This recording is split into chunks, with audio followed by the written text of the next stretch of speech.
Ja, hallo zusammen und seid gegrüßt zu einer kleinen Bonusfolge betreffend The Legend of Heroes Traits of Cold Steel, denn ich hatte in meinem Let's Play mehrfach schon erwähnt, dass ich irgendwann mal einen Bonuspart hochladen möchte, wo ich alle Red Moon Rose Ausgaben einmal komplett vorlese. Für diejenigen, die das interessiert, die können sich gerne ein warmes Getränk schnappen und sich irgendwie gemütlich machen. Von mir aus auch ein kaltes Getränk, denn da kommt jetzt einiges an Text auf uns zu. Es ist mir tatsächlich im Let's Play nicht gelungen, alle Ausgaben davon zu finden, aber ich hatte das Spiel ja ein zweites Mal durchgespielt im Let's Play und habe im ersten Durchgang alles ergattern können, habe mir diesen Speicherstand auch aufbewahrt und werde den jetzt nutzen, um, sage und schreibe, wie viele Kapitel sind das in Summe, um alle 14 Kapitel, also inklusive Finale halt einmal, mit euch zusammen durchzugehen. Also, let's go.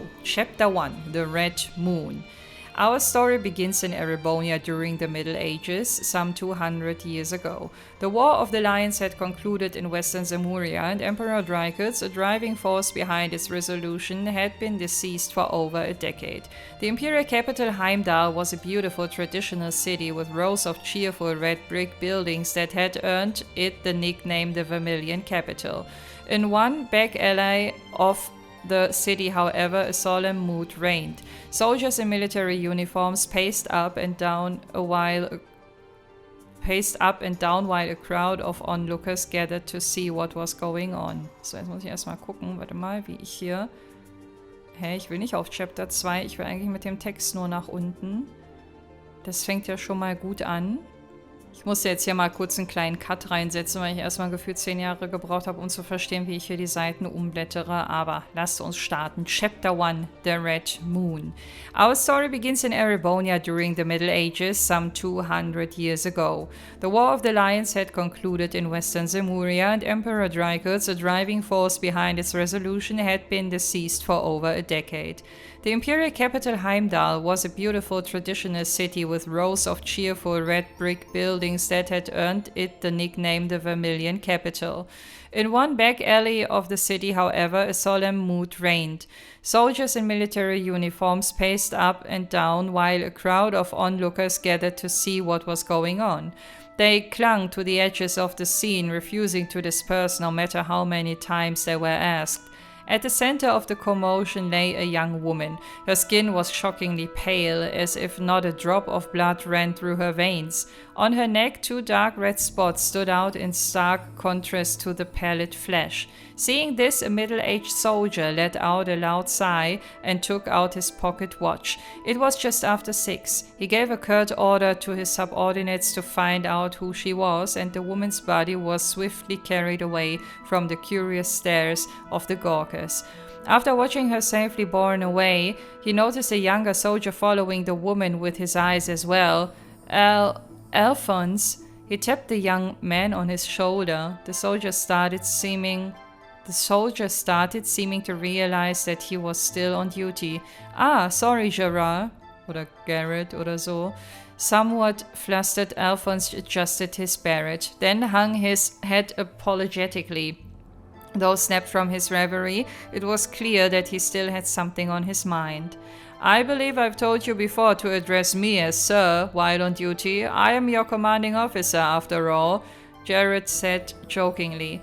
With a fond pat on the shoulder, Jared reminded him to stay focused and then left to give orders to the rest of his subordinates. Alphonse quickly returned to his post, silently grateful for Garrett's characteristically thoughtful gesture. Watching this exchange was another young soldier the same age as Alphonse. Scowling unpleasantly, he gave an audible tut. The girl's untimely demise, though shocking, was but one in a series of grisly murders that were the talk of the town. Most of the victims were young women who had been out at night, and they had all met their ends through loss of blood. Or, put another way, the victims had died after having all of the blood drained from their bodies. Furthermore, all of the bodies which had been found had something else in common. Each had bite marks on their neck, as if they had been pierced by incredibly sharp fangs. It didn't take long for word of this to start to spread among the people of Heimdall, and all who heard the rumors were quick to think of one of the many ancient legends which existed in Erebonia, specifically the legend that described immortal, monstrous creatures which roamed the land at night, feeding on the blood of humans. It was these very legends that eventually became the inspiration for the mass killing's new moniker, the Vampire Murders. Dum dum. That night, after his duties were complete, Alphonse made his way to a small tavern tucked away in a corner of the capital by the name of Allegria to enjoy a late evening meal. As he sat down to his dinner, a pretty girl near his own age with a glossy chestnut ponytail studied him with obvious concern. So how is it, Elfie? Is it nice? I hope so. I'm pretty happy with how it turned out. The girl, Luca, had been Alphonse's friend since his arrival in Heimdall about 10 years before. A shy, nervous smile tugged at her lips as she continued to watch him. Alphonse felt a hot blush creep up his neck under her intense gaze, but he forced himself to eat. The beef stew she had made had a simple yet comforting taste to it. Yeah, he assured her. It's really good. You've really gotten the hang of this. Luca relaxed at his words, and with a few quick self-conscious glances at the rest of the tavern customers, she seated herself opposite to him. Her courage seemed spent after this gesture, though, and they sat in awkward silence for some time until she managed a hesitant, "How's work going these days?" At the word work, Alphonse's hand, which was carrying food to his mouth, instantly came to a halt. Despite the so-called vampire murders going on for quite some time, they had been unable to find a single clue to the culprit behind it all. The corpse of the woman from that afternoon flashed across his mind's eye, and the pleasant flavor of the stew died on his tongue. So young. She must have had family, friends, perhaps even a partner, just like anyone else. She had had her whole life ahead of her, and yet that life had been brought to a sudden end, just like so many others before her. What the criminal had done was unforgivable, but the reprehensible nature of the crimes wasn't the only reason that Alphonse was obsessed with this case. Though, sadly for him, there was very little that he could do to solve it now that he had been removed from the investigation team. Luca's soft voice brought him back from his thoughts. "Alfie, just don't go overdoing it, okay?" Her kind words made Alphonse realize how tense his expression must have become. Her concern embarrassed him. So, "I'm fine, honestly," he said in what he hoped was a reassuring voice. Alphonse was a member of a unit of the Imperial Army popularly known as the Garrett team, which was responsible for maintaining law and order in Heimdall. Garrett, the team's commanding officer, had long cared for Alphonse like a father, and it was his recommendation that led Alphonse to join the army and become a member of the team. Since then, he lived in a dormitory near the army's guardhouse. His meal at the tavern finished, he sketched Luca a quick goodbye and took his usual route back towards the dormitory. An eerie red-colored moon hung full in the sky, bathing the brick buildings in a bewitching, calming glow. Walking along, Alphonse couldn't help but notice that the number of people on the streets at night was much smaller of late. Considering the culprit behind the vampire murder still hadn't been found, that was hardly surprising though. And yet, despite the fact that barely anyone dared to take to the streets, new victims kept appearing one after another, as if to mock the soldiers who patrolled in the dead of night to keep them safe. The sense of fear in the city increased by the day, and was a deep unease shared by all, even the soldiers. Silently, he saw to himself, yet again, that he would stop at nothing to catch whoever was responsible and bring them to justice. Suddenly, Alphonse stopped in his tracks, his troubled thoughts interrupted by the sight of an unaccompanied woman walking ahead of him. The deep shadows blanketing the path made it difficult to be certain, but she seemed unsteady on her feet. To his further surprise, she then turned and disappeared down an even darker back alley. Considering the ongoing vampire murders, it was hard to believe that anyone could be so careless. With a resolute air, Alphonse set about following the woman, determined to call out to her and try to prevent her from coming to any harm. He entered the back alley. Gloom obscured all but the sharpest of angles. He squinted, willing his eyes to adjust. The soft outline of a woman's back took shape in the depths of the alley. "Excuse me, miss, I'm not sure it's wise to be..." Alphonse forgot what he was going to say. Something was wrong. Slowly, the woman turned to face him. Her head hung limply to the side, long hair masking her face. A hint of eyes could be seen through the white locks, but they held no focus, no awareness. She opened her mouth and moaned. Horrified by the disturbing figure before him, Alphonse froze. In an instant she was on him. Arms outstretched, she lunged and seized his neck in a crushing grip. Taken completely by surprise, he fell backwards, the weight of her pinning him down. Slowly, methodically, she began to squeeze. "Gah!" he croaked. How could that seemingly lifeless woman be capable of such unnatural strength? No matter how hard he tried, he couldn't pry her hands from around his windpipe. All his training, his youthful strength, none of it seemed to count for anything against those unyielding claws. Her fingers dug deeper still, and the already painful absence of air became indescribable agony. From his low vantage point, Alphonse was able to see more of the woman's face now. It swam in and out of view of his oxygen-starved brain, but her pale flesh was almost luminous against the darkness of the night. Her lips were chapped and colorless. As she squeezed, they began to part in a hungry leer, the edges splitting. Dinner. Although Alphonse could barely understand what was happening, his instincts knew exactly what the woman was about to do. Yeah. He bucked and writhed desperately in her grip, but her hold was too great. Black began seeping into his vision. Even as he remembered the saber belted to his waist, he was too weak to draw it. The blank-eyed woman thrust her face eagerly towards his neck, teeth bared and mouth yawning wide. Alphonse began to close his eyes. That seemed his only choice, but just then the world in his fading view exploded. Das nenne ich mal einen dramatischen Einstieg. Chapter 1. Weiter mit der Nummer 2, Vampire Hunter. As the world blurred, he caught a fleeting glimpse of a geometric shape pass before his eyes. It was the sole of a boot moving at incredible speed. With a bone-crushing thud, the woman was thrown aside and Alphonse's field of vision filled with the night sky. Free from the woman's grasping fingers, he coughed furiously, sucking in as much fresh air as his tortured throat could manage. "Are you all right?" asked a clear voice beside him. The source of it was a second woman, who he was certain had not been there moments ago. She wore a... Moment, ich muss erstmal bestätigen, dass ich hier rein will, genau. She wore a navy blue overcoat paired with a matching navy blue beret. Her ash blonde hair reached as far as her neck, and her features were dignified, though they still retained clear vestiges of childlike innocence.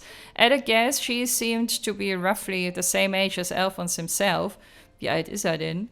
Still busy processing the recent events, Alphonse made no reply to her query. The woman watched him for some time before coolly stating, "You appear to be mostly uninjured, at least. I'm glad to have arrived in time." Seemingly satisfied he would survive, she turned away and studied the crumpled form of the woman who had attacked him. "That," she said with a note of distaste, "is a ghoul, a thing a person becomes after their blood has been drained by a vampire." As she spoke, she kicked her left boot against the ground. The tap, tap, tap seemed to punctuate each word. It appeared to be the boot that she had used to kick the woman, ghoul, away from him. As he followed the restless drumming of her boot, he suddenly thought, "Vampire? I have no issue with you idling about, but I would prefer it if you stood aside before doing so. You are in my way." Her words were sharp, das hat sie gesagt, but no sooner had she said them then a creaking sound filled the area. The ghoul, which had been motionless on the ground while they were talking, was now slowly rising. its contorted body lifted from the cobblestones using only the power of its legs. It was a grotesque spectacle and utterly unnatural, and if the ghoul was bothered by the earlier blow, it showed no sign. Without warning, the ghoul suddenly kicked at the ground like a wild beast and propelled itself towards them. Alphonse jerked to his feet and leaped forward to shield the blonde woman. The exact moment that the ghoul's nails reached Alphonse, the blonde woman behind him calmly put her hand in her overcoat pocket. In one smooth motion, she drew something out of it. It was a long, thin rapier. Its surface was a radiant silver polish to a mirror-like shine that reflected the smoldering glow of the red moon. Without a moment's hesitation, she thrust the rapier forward. Its pointed end flew past his neck, piercing the ghoul's throat effortlessly. With an equally smooth motion, she withdrew the blade. The ghoul fell to the ground and didn't move again. The menacing aura it had been radiating dissipated into nothing. Alphonse stood fixed to the spot, dumbfounded by what he has just witnessed. A small trickle of blood ran down his neck when the rapier had grazed it. Ich weiß, ich spreche es falsch aus, aber egal. I do believe that I told you to stand aside. I suppose you must not have heard me. Sighing, she shook the ghoul's blood from her weapon before returning it to its scabbard. After all, if you had heard me and acted that way regardless, I would be forced to conclude that you are most foolish indeed. Her blunt words and composed expression finally brought Alphonse back to his senses. I was just trying to keep you from getting hurt, but never mind that. What's going on here anyway? Who are you? And why was that woman trying to... He had intended to finish his sentence with the words "eat me," but the possibility that it may have happened was too terrifying to voice. What was clear to him was that the woman before him had saved his life and stabbed the ghoul to do so. Looking at Alphonse's confused expression as he wrestled with the situation, she gave a resigned sigh. You appear to be a member of the military. I presume then that you are familiar with the so-called vampire murders? Yeah, of course.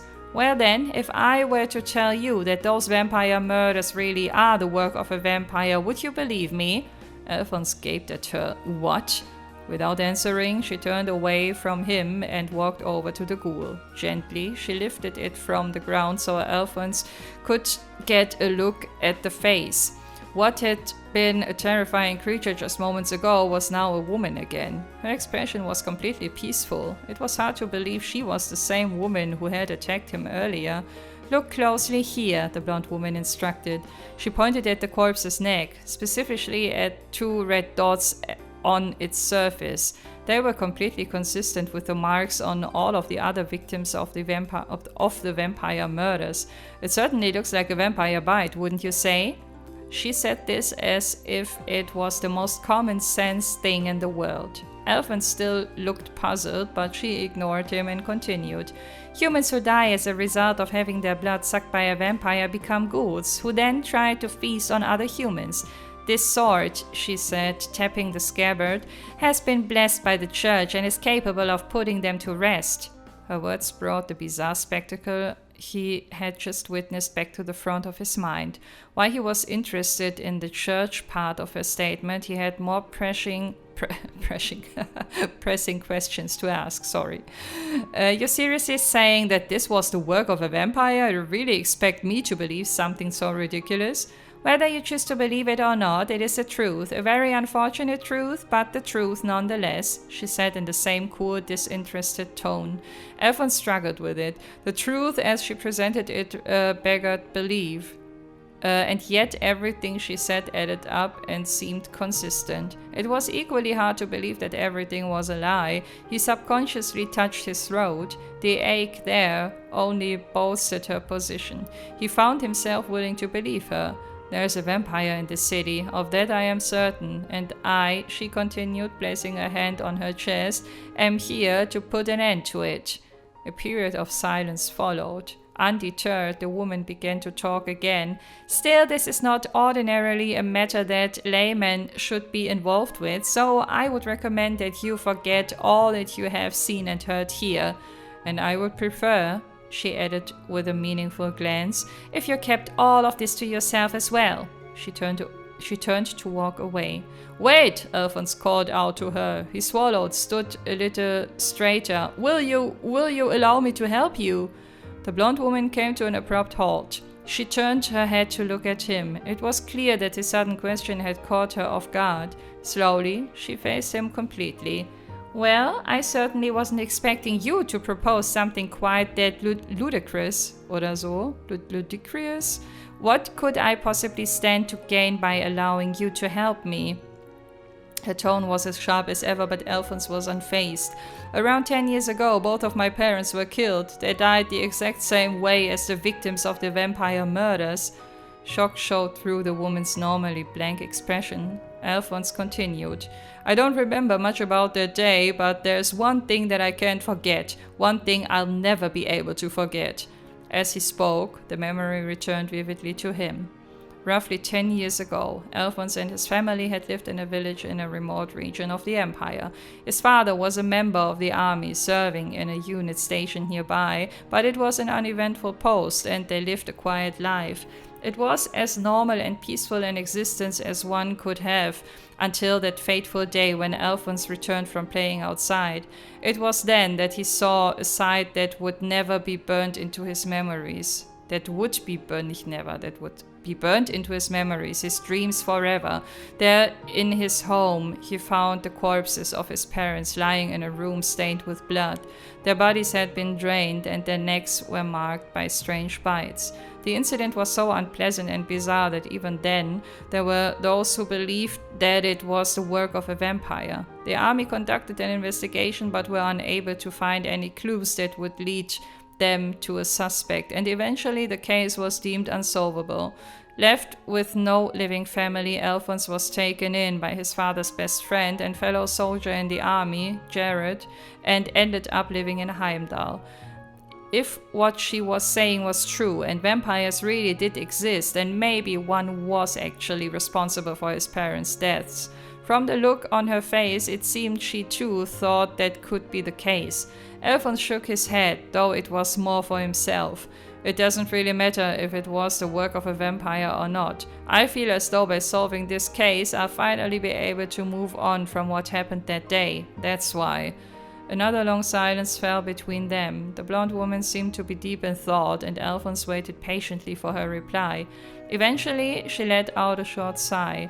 "As part of the army, you have access to restricted information on the murders. Perhaps your assistance might allow me to find the vampire more quickly."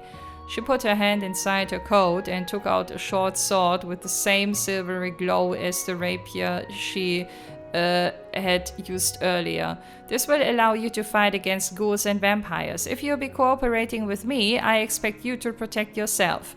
Alphonse glanced at her face. Her expression clearly said that she wouldn't brook any nonsense. His resolve would need to be firm and unwavering, and he would need to be prepared to encounter more ghouls like the one from before. Furthermore, he would have to be ready to face the vampire that lurked in the city once and for all. With a resolute air, he accepted the sword from her.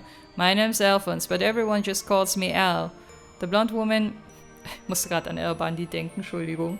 The blonde woman looked down at her now empty hand, and the corners of her lips quirked up slightly. She raised the edges of the skirt underneath her coat and gave him a respectful curtsy, nicht courtesy. "My name is Rose. I imagine that our time together will be brief, but I look forward to working with you nonetheless." Besser ist's. Mal gucken, wie gut oder schlecht das funktioniert. Chapter 3, Foreboding. The next morning, Alphonse found himself in his commanding officer's, Garrett's office. He had come to request permission to independently investigate the vampire murders. Garrett scratched his head before giving Alphonse a questioning look, his eyes filled with the kind vitality one would expect from a much younger man. "You want to pursue that case all on your own?" Alphonse cleared his throat nervously. He was well aware that what he was asking was completely unreasonable. "Not on my own. A civilian has agreed to help me conduct my investigation. The two of us will be working together." It sounded pretty weak to him, but Rose had been adamant that they keep the truth of the matter to themselves. It wouldn't be to the benefit of society for the existence of vampires to become widely known, she had insisted. As such, try and arrange for us to be able to investigate the murders by ourselves without interruption. Aside from a cool farewell for now, those had been her last words before disappearing into the night. And what she said made sense. There was simply no way that Jared would believe that vampires existed, even if it was his surrogate son trying to persuade him. After all, despite seeing a ghoul with his very own eyes, part of Alphonse still wanted to believe that it had all been a dream. To compound the problem further, for reasons that Alphonse wasn't privy to, Rose seemed opposed to anything other than investigating the matter covertly. As such, her joining the team formed to officially investigate the murders was off the table. Alphonse was therefore left with no choice but to propose that the two of them investigate together in secret. Alphonse was not surprised then to see Garrett's less than willing expression. Listen, Elle, as your guardian, I've got a responsibility to look after you. That's why I want to raise you to be a fine soldier, and why I don't want you putting your life in danger for no good reason.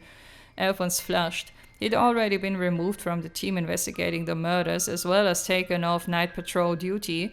Garrett was well aware of his fixation with the case. That was exactly why he was afraid that Alphonse might end up going too far in his attempts to solve it and get injured or worse. Garrett, sir, I understand exactly what you're trying to say, and I appreciate your concern, but... Seeing Alphonse's determination, Garrett hesitated. The boy standing before him was calm with clear eyes. Where previously there had been recklessness, now purpose and resolve seemed to rule. After a lengthy silence, he let out a sigh of resignation. You really do take after your father. He smiled fondly but quickly switched to his official commanding officer voice. I expect you to give your utmost to successfully solving the mystery behind these murders. However, I will approve of this mission only on the condition that you report daily on the results of your investigation. Alphonse almost responded in his usual casual tone, but caught himself just in time. He coughed, cleared his throat, and stood to attention. Garrett chuckled. Just be sure not to put yourself needlessly in danger, understood? And if anything happens, inform me immediately. Yes, sir. Alphonse gave a deep bow, grateful for his guardian's kindness. I see that everything went well. That is good news. The two of them were in the corner of the shopping district where the first victim of the vampire murders had been found. It was the middle of the day, but the alleyway in which they stood was gloomy and draped in shadows by the looming buildings that surrounded it. The second he had stepped into the narrow passageway, Rose had appeared out of nowhere just like the previous day. Because the place where Alphonse had been attacked by the ghoul the previous night was currently under investigation by the Garrett team, they thought it best to steer clear of it for the rest of the day. As such, they had decided to examine the scene of an earlier murder instead. Unlike the previous night, Rose had neither her coat nor her sword with her. Instead, she wore a simple dress in the local style. Anyone seeing her for the first time wouldn't be able to tell that she was anything more than a perfectly ordinary girl. According to Rose, neither vampires nor ghouls were able to operate in daylight, and thus battle ready wear was unnecessary. Everyday clothing also had the benefit of allaying suspicion by blending in, she said. It was fine logic in theory, but with Alphonse still garbed in his military uniform, they made for an unusual pairing. As such, Alphonse couldn't help but let out a sigh of relief when he realized how few people were in the surrounding area. The scene of the first murder still had a solemn air about it. Alphonse said about scoring the area, and as he mused over the case details involving the victim, a question came to mind. Thinking about it, I never heard about any of the earlier victims turning into ghouls. Is that because you've been defeating them? Rose shook her head. No, in previous cases I was able to purify the bodies with thaumaturgy before they turned into ghouls. I would rather not harm the bodies of the deceased if I can help it. Thaumaturgy, as Rose explained it, was the collective name for special techniques used by a small number of people belonging to the Septian Church.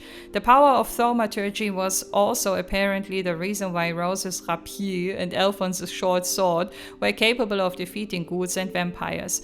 Curious, Alphonse asked Rose if she was connected to the church, to which she responded, "Feel free to think of it that way." He itched to probe her more on the subject, but she began explaining the particulars about ghouls, so he let it drop. Since the murders had started, it seemed that the time it took for a corpse to turn into a ghoul was decreasing with every kill. Alphonse's encounter with a ghoul the previous night was the first occasion that she had been unable to purify the victim in time. As such, she had been left with no choice but to fight. Still, that possibility was well within my expectations. It's not the first time it has happened after all. That someone like yourself would appear and try to get involved certainly wasn't, however, Rose said with a giggle, causing Alphonse's ears to turn pink at the tips. Anyway, he said, crouching down to inspect the ground level, have you managed to gather anything about the culprit from your previous investigations? Rose nodded. Judging by the bite marks left on the victims, I believe that the vampire is likely male. Furthermore, despite victims being found all across the city, the bite marks look the same as one another. That suggests the work of a single vampire. Beyond that, however, Rose fell silent. Is something bothering you? Alphonse asked without thinking. Yes, actually. It may be possible that the vampire lurking in the city is... She stopped mid-sentence. Her gaze was focused on something behind Alphonse. Turning around, he saw a young man in a military uniform much like himself. It was someone he knew. Elroy, what are you doing here? I was about to ask you the same thing, the other man grumbled. Elroy was a fellow member of the Garrett team who had joined around the same time as Alphonse did. That combined with the two being roughly the same age, one might expect them to get along well, but in reality they usually ended up arguing about everything. It had been like that for almost as long as Alphonse had known him. I'd heard you'd formed a separate team to check up on the murders, but I had no idea that it was just a pretext to be meeting a woman during working hours, Elroy sneered. Alphonse stifled his annoyance. At least it seemed as if the other man hadn't overheard their earlier conversation. Clearing his throat, Alphonse said evenly, "She's a civilian who's assisting with my investigation, so knock it off. And you? What are you doing here?" Nothing in particular. I just happened to be passing by. We've got to patrol a much wider area now, thanks to all this vampire nonsense. Alphonse stood and gave him a cold look. Watch what you're saying. People in this area have lost family and friends because of these murders. Elroy snorted and cast an uncaring glance at the spot where the first victim had been found. I mean seriously, vampire murders? We're supposed to be the Imperial Army, not a bunch of country bracers. Are we seriously considering the possibility that fairy tale creatures like that exist? And besides, what kind of idiot goes out at night when there's a serial killer on the loose? They were asking for it if you ask me. People need to stay in their damn homes and stop making more work for us. You son of a... Enraged by the sheer carelessness of Elroy's words, Alphonse started towards him. Or tried to, rather. Strong, unyielding fingers held him by the arm. Completely expressionless and without so much as a glance to Elroy, Rose whispered, "Arguing with him serves no purpose. That time would be better spent investigating." She spoke calmly, but her words were sharp and dismissive. What she said was right, though, and hearing it was enough for Alphonse to cool his temper. As she said, they had more important things to be doing. He had sworn that he would solve these murders and put the past behind him, and that needed to be his foremost priority. He took a deep breath to regain his composure. The reassuring weight of the silver sword hidden in his uniform further reminded him of what he needed to do. Watching them, Elroy gave a bored, derisive laugh. "Oh, and civilian helper or whatever you are, don't you go wandering around at night either. The last thing the army needs is more dead bodies to clear up." And with a mocking wave, he left them. After their inspection of the first crime scene, Alphonse and Rose spent the remainder of the day scrutinizing the scenes of the second and third murders, but in the end, the search yielded no fruit.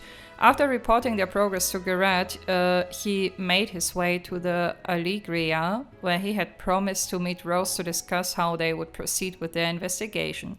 The city around him was bathed in the orange glow of the setting sun. When Alphonse finally stepped into the sparsely populated tavern, he found Rose sitting at a table near one of the windows. Once again, she was wearing the navy coat from their first meeting. It seemed safe to assume that the rapier she used that night was inside it too. Evening, she called out to him. I was expecting you to be here sooner. Alphonse didn't reply. He was too busy staring at the girl sitting opposite her. What's wrong, Luca? Luca turned at the sound of her name, eyes so wide and moist that tears threatened to fall at any moment. Alfie, just what is this woman to you? What? Perplexed, he looked over in Rose's direction as if seeking an explanation. Rose favored him with a bland expression. All I did was walk into this tavern and state I would like an out-of-the-way table to discuss the future with Alle, and she has been pressing me with endless questions ever since. She sighed and shrugged her shoulders as if she understood the situation no better than Alphonse did. Seeing this, he let out an even greater sigh. Before Luca could launch into another interrogation, Alphonse set about explaining Rose's role as a civilian helper aiding an army investigation, and after several reassurances, he was eventually able to clear up the misunderstanding. Luca's relief seemed to fill her with renewed energy. Cheerfully, she bounded up from the table and made her way into the back of the tavern again.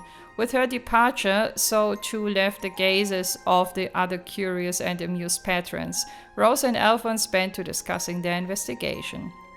Vampires, Rose elaborated, were only able to use their powers at night. During the day, they were no different from ordinary humans. Unfortunately, this meant that even if they were to encounter one, neither of them would be able to tell. If they hoped to end the murders, they would first need to find some kind of clue as to the vampire's true identity. At one point during the conversation, Alphonse went pale at the thought that they might have to exhume the corpses of previous victims in order to reinvestigate them, but Rose assured him that would not be necessary. To his great relief, she had already checked them thoroughly for clues. Even that gruesome task had yielded little more information than the similarities between the bite marks, though. Their vampire foe was a cunning one. The number of bodies and lack of clues all pointed towards a careful killer, who more than likely was living right there amongst them as an ordinary human. After working their way through the simple meal that Luca brought them, Rose casually glanced over to the back of the tavern. You seemed rather close to that girl, she murmured. It only took a few moments from Alphonse to realize who Rose was referring to. Yeah, I suppose you could say that. I've known her for 10 years now, after all. He had first met Luca when he was brought to Heimdall by Garrett. Initially, he had stayed in a house near the tavern, and being brought by it often, the two of them quickly became friends. As an orphan, Luca's support over the years meant more to him than words could express. Telling Rose all of this, Alphonse could feel his cheeks heating. He began fidgeting awkwardly. I'm a little nervous, Rose said. As she spoke, Alphonse noticed a change in her expression and tone. Usually, she said things sharply or with an air of cool detachment. Her face also rarely betrayed her inner thoughts. Now, though, he thought he caught a hint of loneliness. Unable to let this pass unnoticed, Alphonse opened his mouth to comment. Suddenly, Rose jumped out of her seat. Her chair fell to the ground with a crash. Once again, the two of them became the subject of a room full of gazes, but she paid that fact no mind and stared out of the window, her eyes wide open. Her eyes open wide, so rum.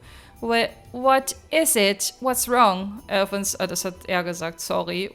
Alphonse whispered loudly, so rum. It's nearby, I can sense it. It? What do you mean? The vampire, she hissed. No sooner had she said it, she raced over to the tavern's owner, who was busy at the back of the building. Alphonse chased after her. He had never seen her in such a panicked state before. Where's the young lady who was here earlier? Rose asked the puzzled tavern owner, who didn't appear to have any idea who she was referring to. It was then that Alphonse realized that he didn't see Luca anywhere and hadn't seen her since she brought them their food a half hour before. After telling this to the owner, he finally seemed to realize what he was being asked. Now that you mention it, I would have expected her to be back by now. I asked her to run an errand over at the grocery store opposite here. Alphonse and Rose exchanged a glance and instantly understood what the other was thinking. Overcome with a sense of great foreboding, the two of them rushed out of the shop without saying a word. So, da haben wir unsere erste Verdächtige. The Black Vampire, Chapter 4. The people ran through the streets of Heimdall down cobblestones dewed with moonlight. In the lead was Rose, her navy blue coat flapping in the wind like the wings of a hawk as she pursued their foe. Just behind her, and shocked by her speed, was Alphonse, head whipping left and right as he searched for Luca. There had been no sign of her on the short path between the tavern and the grocery store where she had apparently been sent. When Rose had sensed the ominous presence of the vampire outside the tavern, she immediately set about following it.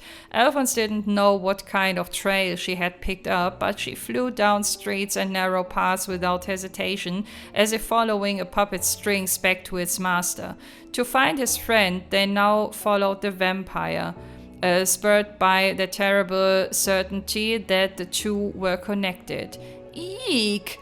The sound of a piercing shriek filled the air, sending a chill up Alphonse's spine and freezing him to the spot.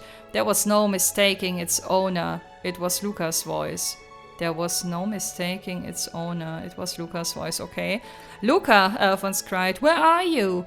The scent is coming from this way, Rose called before rushing down a narrow alleyway. Alphonse followed, stumbling over his own feet in his desperate attempt to keep up with her. He could barely breathe from running so much, but he ignored the tightness in his chest and sped on. Kicking aside boxes and garbage piled here and there on the path, he eventually reached the other side of the alleyway and emerged into a neighboring street.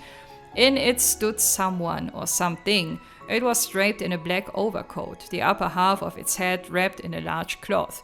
Not even its eyes were visible. The only part of the body that remained uncovered was the bottom half of its face, a deathly pale expanse of flesh with a twisted smile at its center. At first glance it almost seemed human. Alphonse was not fooled. This is it, he thought. This is the vampire. It was then that he realized the black-clad figure was holding something in its arms. Luca. Just as that realization hit, the vampire's rictus of a grin yawned wide as it opened its jaws. Alphonse caught a fleeting glimpse of beast-like fangs, too long, too sharp to be human. Seeing them, Alphonse instantly recalled the bite marks on the murder victims' necks. As he watched horrified, those needle-like teeth descended towards Luca's throat. Rose was the first to act. In a movement so fast he could barely track it, she withdrew several thin objects from the inside of her cloak and threw them at the vampire. Alphonse remembered her showing him them as a part of her vampire hunting kit. The knives flashed in the moonlight as they sped towards the creature. As it was about to sink its fangs into Luca, the vampire turned towards them, dodging the knives just in time. Luca fell to the ground and the vampire jumped high into the air, descending just behind Alphonse. It happened so fast that Alphonse was still staring at the spot the vampire had been when it landed silently behind him. The creature that was terrorizing Heimdall, the murderer of countless women, the thing that had attacked Luca, it was so close. Anger overrode fear. Alphonse clasped the hilt of his military saber and drew it. He spun around, slashing horizontally oder so across the vampire's chest. The blade made contact. The vampire laughed. Alphonse watched transfixed as the wound on the creature's chest healed. The next instant, the vampire punched its right fist out towards the pit of Alphonse's stomach at incredible speed. Gah! The impact was so great that it forced him back, expelling all of the air from his lungs. And while he was able to protect his vital organs, he had still suffered the full brunt of the blow. Sorry. He doubled over in agony. Get down, Rose cried out from behind him. With no choice but to obey her as best he could, he let himself fall limply to the ground. As he did, the stir of air from Rose's lightning-fast rapier thrust ruffled his hair as it passed.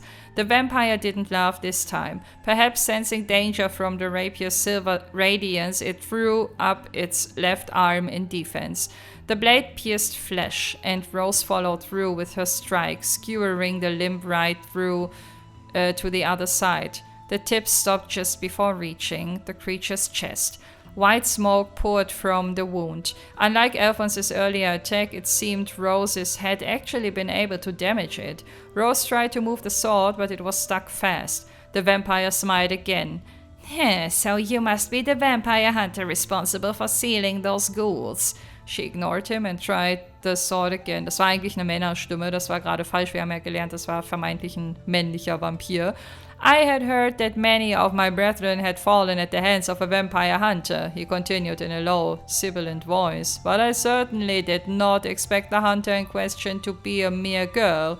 Rose gave a derisive laugh. Brethren, I think you will find that word is meant for humans, not beasts like your kind.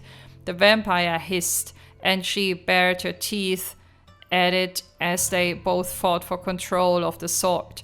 Rose tried pushing forward, urging the blade on, while the vampire kept the muscles in its forearm as rigid as steel to thwart her movement. Still lying on the ground, Alphonse gathered just enough strength to begin crawling his way to Luca's side. When he reached her, a quick check lessened the mad pounding of his heart. She was unconscious but otherwise unharmed. Relief washed over him. Rose's voice brought Alphonse back to the situation at hand. She and the vampire were still locked together, each refusing to yield. If we were to stay here like this until morning, your power would be sure to weaken significantly. I would be happy to spend the night with you until then, if you wish, she suggested to it. It made an unsettling sound somewhere between a snort and a laugh.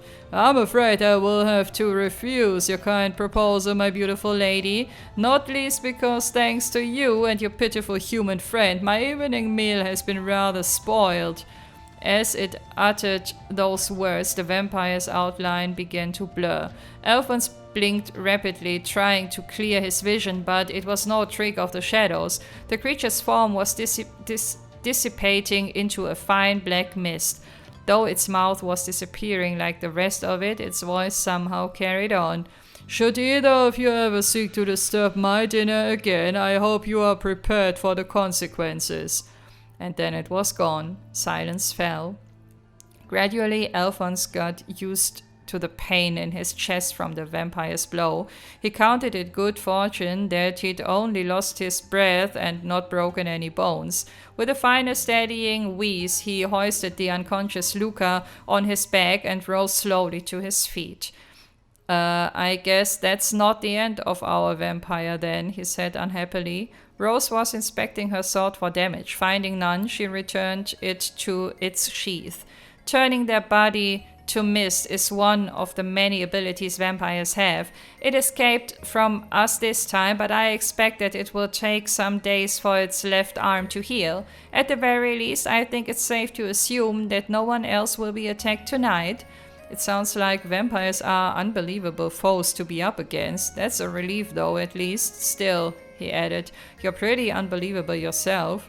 Rose shook her head. The loss obviously rankled her. Next time, she said with steel in her voice, it won't get away. I'm going to find some stronger equipment and I will finish it for good. Alphonse nodded. Next time they would have it. They might not have been able to defeat the vampire, but at the very least they had earned a short respite from danger, having saved Luca and prevented another murder from occurring. And without Rose's assistance, none of it would have been possible. Thank you, Rose. If you hadn't been there... She cut off with a dismissive wave of the hand. There's no reason to thank me. I was simply doing my duty. Dejected, Alphonse fell silent. But these murders are not over yet. We will need to discover the true identity of the vampire for that to happen. Yeah, he said at strength. You're right. Either way, should we go and investigate another crime scene tomorrow like we discussed earlier? Indeed, farewell for now. And with that she left. She didn't even wait for Alphonse's response, a fact that left him feeling even more downhearted considering all that they had been through that night. Afterwards, Alphonse took Luca to her home. As she walked, she finally woke up. Finding herself on his back, she flushed and stammered her way through his questions. She remembered nothing of what had happened to her, it seemed. Unable to tell her the truth, Alphonse simply said that he had found her collapsed outside. It was probably just fatigue from work, he told her. Thankfully, she seemed convinced. All the while, as he tries to feign cheerfulness to put her at ease, his mind was still focused on the battle earlier. He hadn't stood a chance against the vampire. He had even forgotten the silver short sword that Rose had given him. In the heat of battle, he had simply fallen back on his military training and used his saber for all the good that had done. While he had at least been able to avoid getting in Rose's way, he felt ashamed as an Imperial soldier. Next time, he swore to himself, he would not let her down. He would help bring an end to the murders once and for all. As Alphonse hardened his resolve that night, Rose navigated the dark streets alone, her mind fixated on the past. The sight of Alphonse on the ground after being struck by the vampire, the image of his friend who had almost lost her life and been turned into a ghoul, the vision of that one cursed memory she desperately sought to forget. Am I on the verge of making the same mistake a second time? She wondered aloud. She stopped in her tracks, brow furrowed and expression meek, and looked up to where the crimson moon hung like a great malevolent eye in the sky. Chapter 5, Farewell. So, this is the culprit behind the vampire murders, you say? Gerard peered at the sketch, brows drawn down. The morning after Alphonse and Rose had fought the vampire, he had made sure to report that fact to Gerard. The sketch Gerard was studying had been outlined based on Alphonse's testimony. It depicted a figure dressed all in black with the upper face obscured. The portrait showed everything Alphonse could recall of the vampire's distinguishing features, and he hoped that it would be helpful to the army's investigations. Naturally, he had left out how the suspect was actually a vampire and capable of turning itself into black smoke on a whim. Having his commanding officer think him crazy would help no one. The purpose of the sketch was simply to help people watch out for the culprit, not to try and convince them of its true nature after all. He did wish he could tell them the complete truth, if only to better prepare them for a potential encounter against the monster and help them more effectively hunt it, but he knew better than anyone that no ordinary human would be able to stand up to it. He had learned that much firsthand the previous night. Trying to fight the vampire would only lead to unnecessary fatalities, and organizing large teams to try and exterminate it could even lead to it hiding itself away, or worse, fleeing the capital and going elsewhere. As such, the best chance to defeat it once and for all seemed to lie with Rose. Gerard straightened and fixed Alphonse with a concerned eye. Anyway, Al, I'm just glad that you and Luca are both alright. Then he let out a relieved sigh, as if that genuinely was the most important thing to him. The description and portray of the black-clad man would be used to encourage people to be more vigilant and watch out for the culprit. If the number of people going out at night were to decrease, the number of murders would likely decrease too. Gerard tried to convince Alphonse to rest for the day, not least because he had been injured the previous night, but Alphonse had no intention of listening. He and Rose had already decided to meet up and investigate further, he insisted. Gerard's brows descended once again at that. His parting words as Alphonse left his office were simply, "Just don't do anything to put yourself in unnecessary danger, alright?" While he was usually strict as a superior, it was obvious that he genuinely cared for him like a real son, a fact that Alphonse couldn't possibly be any more grateful for. Feeling newly motivated, he quietly muttered to himself, "I will stop these murders," as he walked towards the exit of the guardhouse. Just before he could set off for his meeting with Rose, however, he encountered his fellow soldier, Elroy. The other man looked as glum as ever. Judging by his appearance, he had just finished the morning's training. Beads of sweat ran down his face, and his hair was matted to his forehead. Despite this, he didn't seem the slightest out of breath. Elroy had always been that way. Though he never seemed to train more than Alphonse and the other team members, he always seemed significantly stronger and more capable than any of them. He was well aware of this fact too, and seemed to have developed a sense of superiority because of it. Looking down his nose at the others was Elroy's signature move. Today seemed no different. He turned to Alphonse with a mocking smile on his face. "So you ran into the culprit behind those so-called vampire murders, did you?" "Yeah, I did." Elroy gave a contemptuous snort. "Well, you're useless then, aren't you? Why didn't you catch him? This would have all been over if you had." As usual, Elroy wasted no time in trying to pick a fight with Alphonse, but this time he had no comeback. Elroy was right. If he hadn't been so weak, he would have been able to defeat the vampire and stop the murders the previous night. Seeing Alphonse's reaction to his provocation, Elroy folded his arms triumphantly. "The commander might favor you, but I think it's about time you stopped letting that get to your head and learned your place." Alphonse was about to retort when he noticed something. Elroy's left arm was wrapped tightly in several layers of bandages. "What happened to your arm?" Alphonse pointed to the bandages with his finger, and for a brief moment Elroy seemed unsure how to respond. It's nothing really. I just heard it in training earlier." Spots of blood peeked through the bandages, making it clear that it was a recent injury at the very least. Alphonse looked at the damage with concern. This is why I can't stand you." Apparently thrown off by his teammates' worry, Elroy gave an audible tut before walking away, leaving a slightly embarrassed Alphonse behind. While they were hardly on the best terms, Alphonse didn't bear any particular grudge against Elroy. It was clear that the same couldn't be said for the other men, but Alphonse had no idea what he had against him. Letting out a sigh, he returned his thoughts to the investigation at hand. Now wasn't the time to be thinking about Elroy. He had to focus. With a shake of the head, he opened the guardhouse door and set out to meet Rose. They had decided to continue their search where they left off, so it was at the scene of the fourth murder that Alphonse met Rose. Despite scouring the area as thoroughly as they could, however, they found nothing that would help them identify the criminal.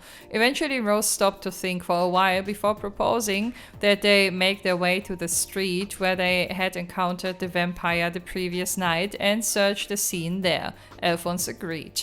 It seemed like a completely different place during the day. The still quiet that had marked the night had been replaced with cheerful chatter and the bustling of people examining the wares at the street stalls. Since the murders were known to happen at night, people seemed happy to go about their ordinary lives during the day without a worry in the world. Taking care to avoid standing out too much, they walked side by side around the street, looking for potential leads. "It's hard to believe that we fought a vampire here last night." Rose's lips curled up slightly. "Most would find it difficult enough to believe that vampires exist to begin with. I suppose that makes the existence of people like me, who live to hunt those vampires, more unbelievable still." Was that meant as a joke? Alphonse wondered. Unsure how to respond, he elected to remain silent. Unfazed, Rose said about analyzing the previous night's events. "The scent given off by that vampire was the same as the one I sensed from all of the victims. At the very least, it seems beyond a doubt that the vampire is the killer we've been searching for." "His scent?" Alphonse asked, before recalling that Rose had mentioned something similar earlier when they were trying to pursue the vampire the previous night. "So if we follow that scent, we can find out who the vampire is?" Rose shook her head. "I'm afraid not. As I said before, vampires are only capable of using their powers at night. During the day, they're no different than ordinary humans, and accordingly, the scent that gives them away as being a vampire vanishes as well." They both knew that, ideally, the best way to defeat the vampire would be to strike during the day while it was unable to activate its powers, but without any clues as to the vampire's identity, they didn't have any chance of doing so. Realizing anew just how difficult the work of a vampire hunter must be, Alphonse admired Rose all the more for being able to cope with it. Nonetheless, we made contact with the vampire yesterday, and I believe that's a big step forward for this investigation. After all, the more fierce the battle, the greater the chance that one of the participants may leave behind some incriminating evidence. There's always the possibility that she may have seen something too. Alphonse assumed that she was referring to Luca. He made to reply, but Rose was no longer alongside him. Turning around, he realized that she had stopped in her tracks some distance behind. Her face was as expressionless as ever, but her eyes were cast downwards, almost as if she was regretting something. "What's wrong?" "It's nothing," she said briskly and moved on. "We should continue our search."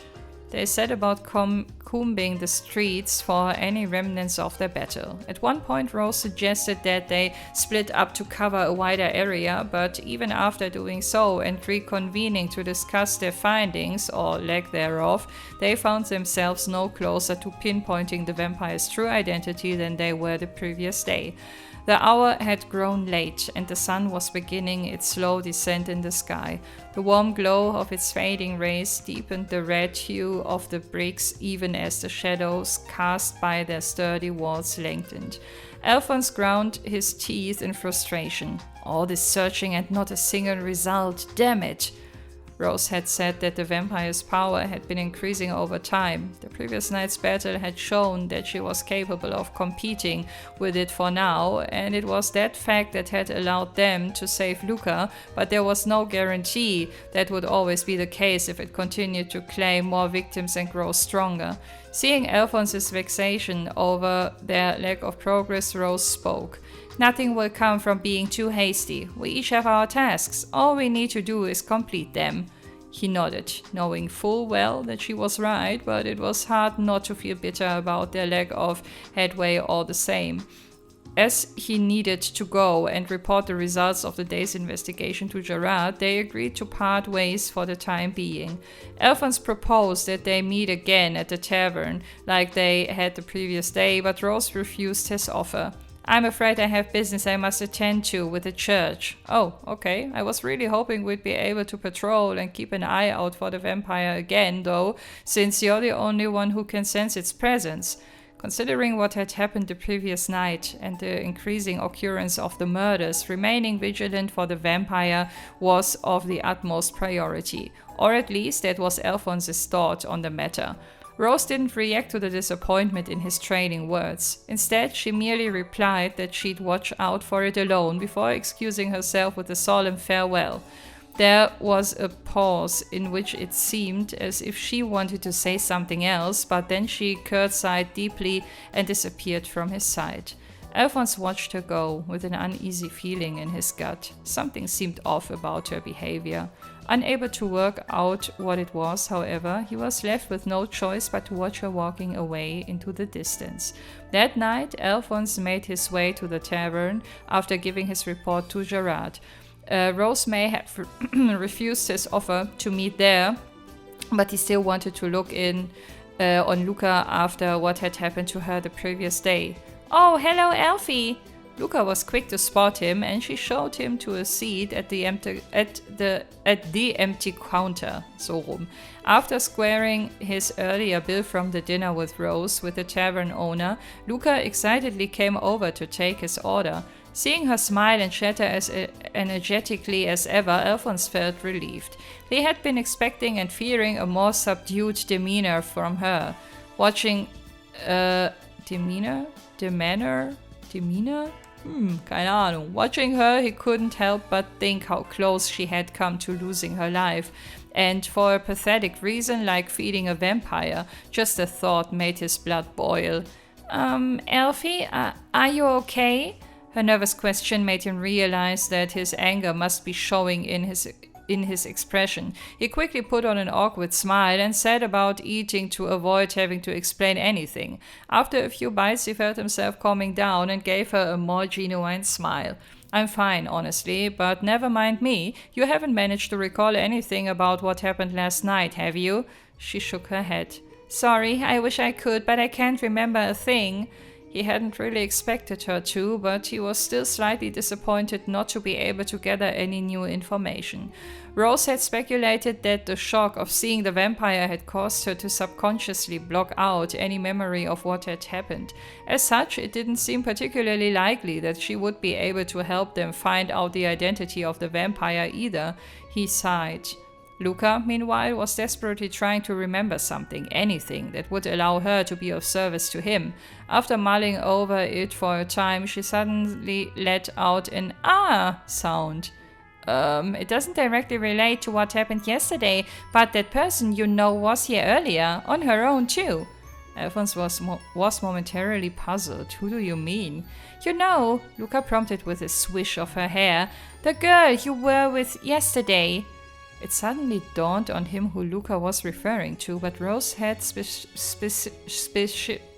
kann dieses Wort, manchmal geht das nicht, specifically told him that she wouldn't be coming to the tavern today because she had business with the church. A troubled feeling began to build in the pit of his stomach. Anyway, she just came and asked me a few things about yesterday. I couldn't remember anything when she asked either, but eventually she seemed satisfied, then just said farewell and left. Farewell. The moment Alphonse heard those words, it dawned on him. Every time he parted ways with Rose, she always left with a farewell for now. But not today. When they separated earlier, she had instead simply said farewell.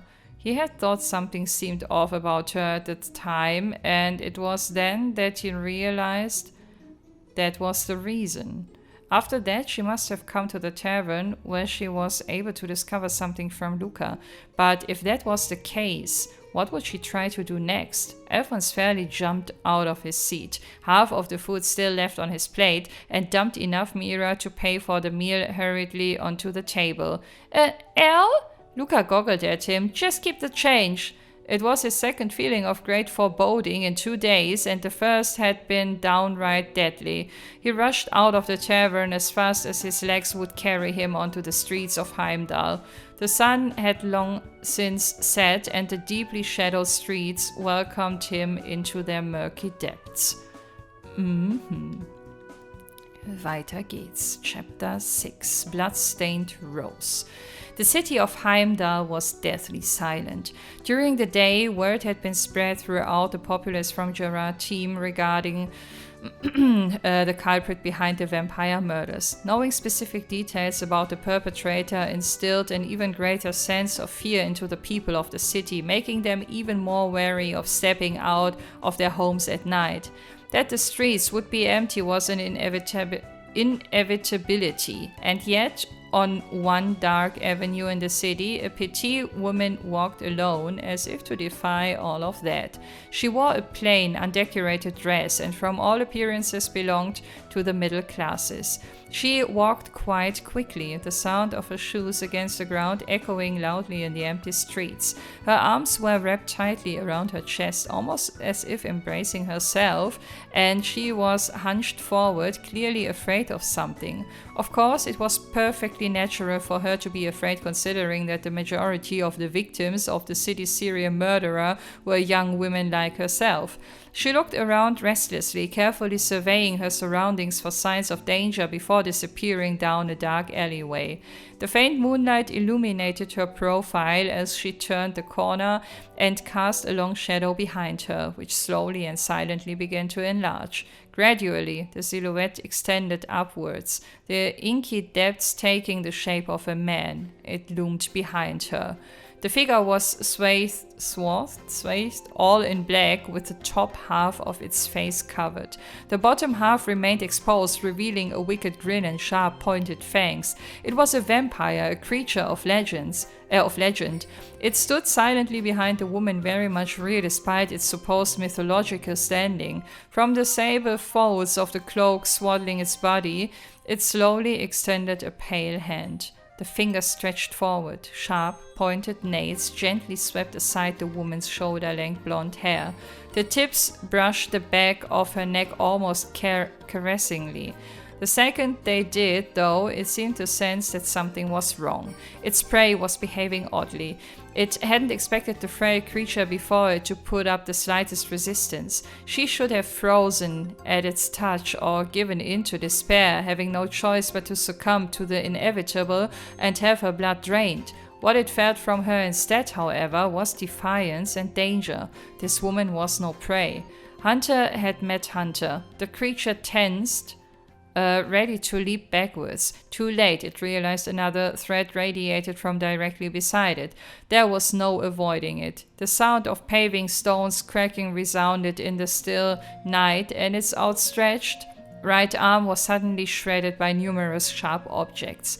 The vampire let out an involuntary hiss of pain as a wave of silver blades arsed through air and flesh one after another, but the attack wasn't over. The vampire sensed danger from below too, and the blades which impaled into the ground suddenly arsed upwards with alarming speed, as if retracing their path through the air. Just as the blades were about to sever its right arm from its body once and for all, it was able to jump out of their way. Clutching its mangled limb, the vampire edged further back to put distance between itself and the woman. It watched balefully with narrowed eyes as the razor-sharp segments that had pierced its soared back over to the bladeless handle in the woman's hand. When she had drawn it, it didn't know. Connected by sturdy steel wires, the segments interlocked one by one, eventually forming a complete blade known as a Templar sword. She swung it, shaking the blood from its surface. Every last trace of the weakness she had shown earlier when hurrying through the night was gone. She turned around finally, revealing the dignified, expressionless face that had lain on the other side of the sleek blonde curtain of hair. It was the vampire hunter, Rose. "So you were trying to lure me out, were you?" the vampire sneered. "Hey, such cunning!" Its words were sharp, but the delivery fell somewhat tremulously on the rough cobblestones of the empty alley. "You flatter me," Rose said. Her Templar sword still raised in her right hand. She put her left hand into her pocket and pulled out an unbelievably large caliber pistol, greater in size than those used in the army. She aimed it at the vampire's forehead and pulled the trigger without a moment's hesitation. The gunpowder flash illuminated the alleyway briefly, and a single blessed silver bullet flew from the muzzle with merciless intent. Such was the force of the discharge that an ordinary person's shoulder would have been dislocated, but Rose didn't so much as twitch. The vampire moved with liquid speed, dodging the projectile just in time and slipping behind Rose. Not the slightest perturbed,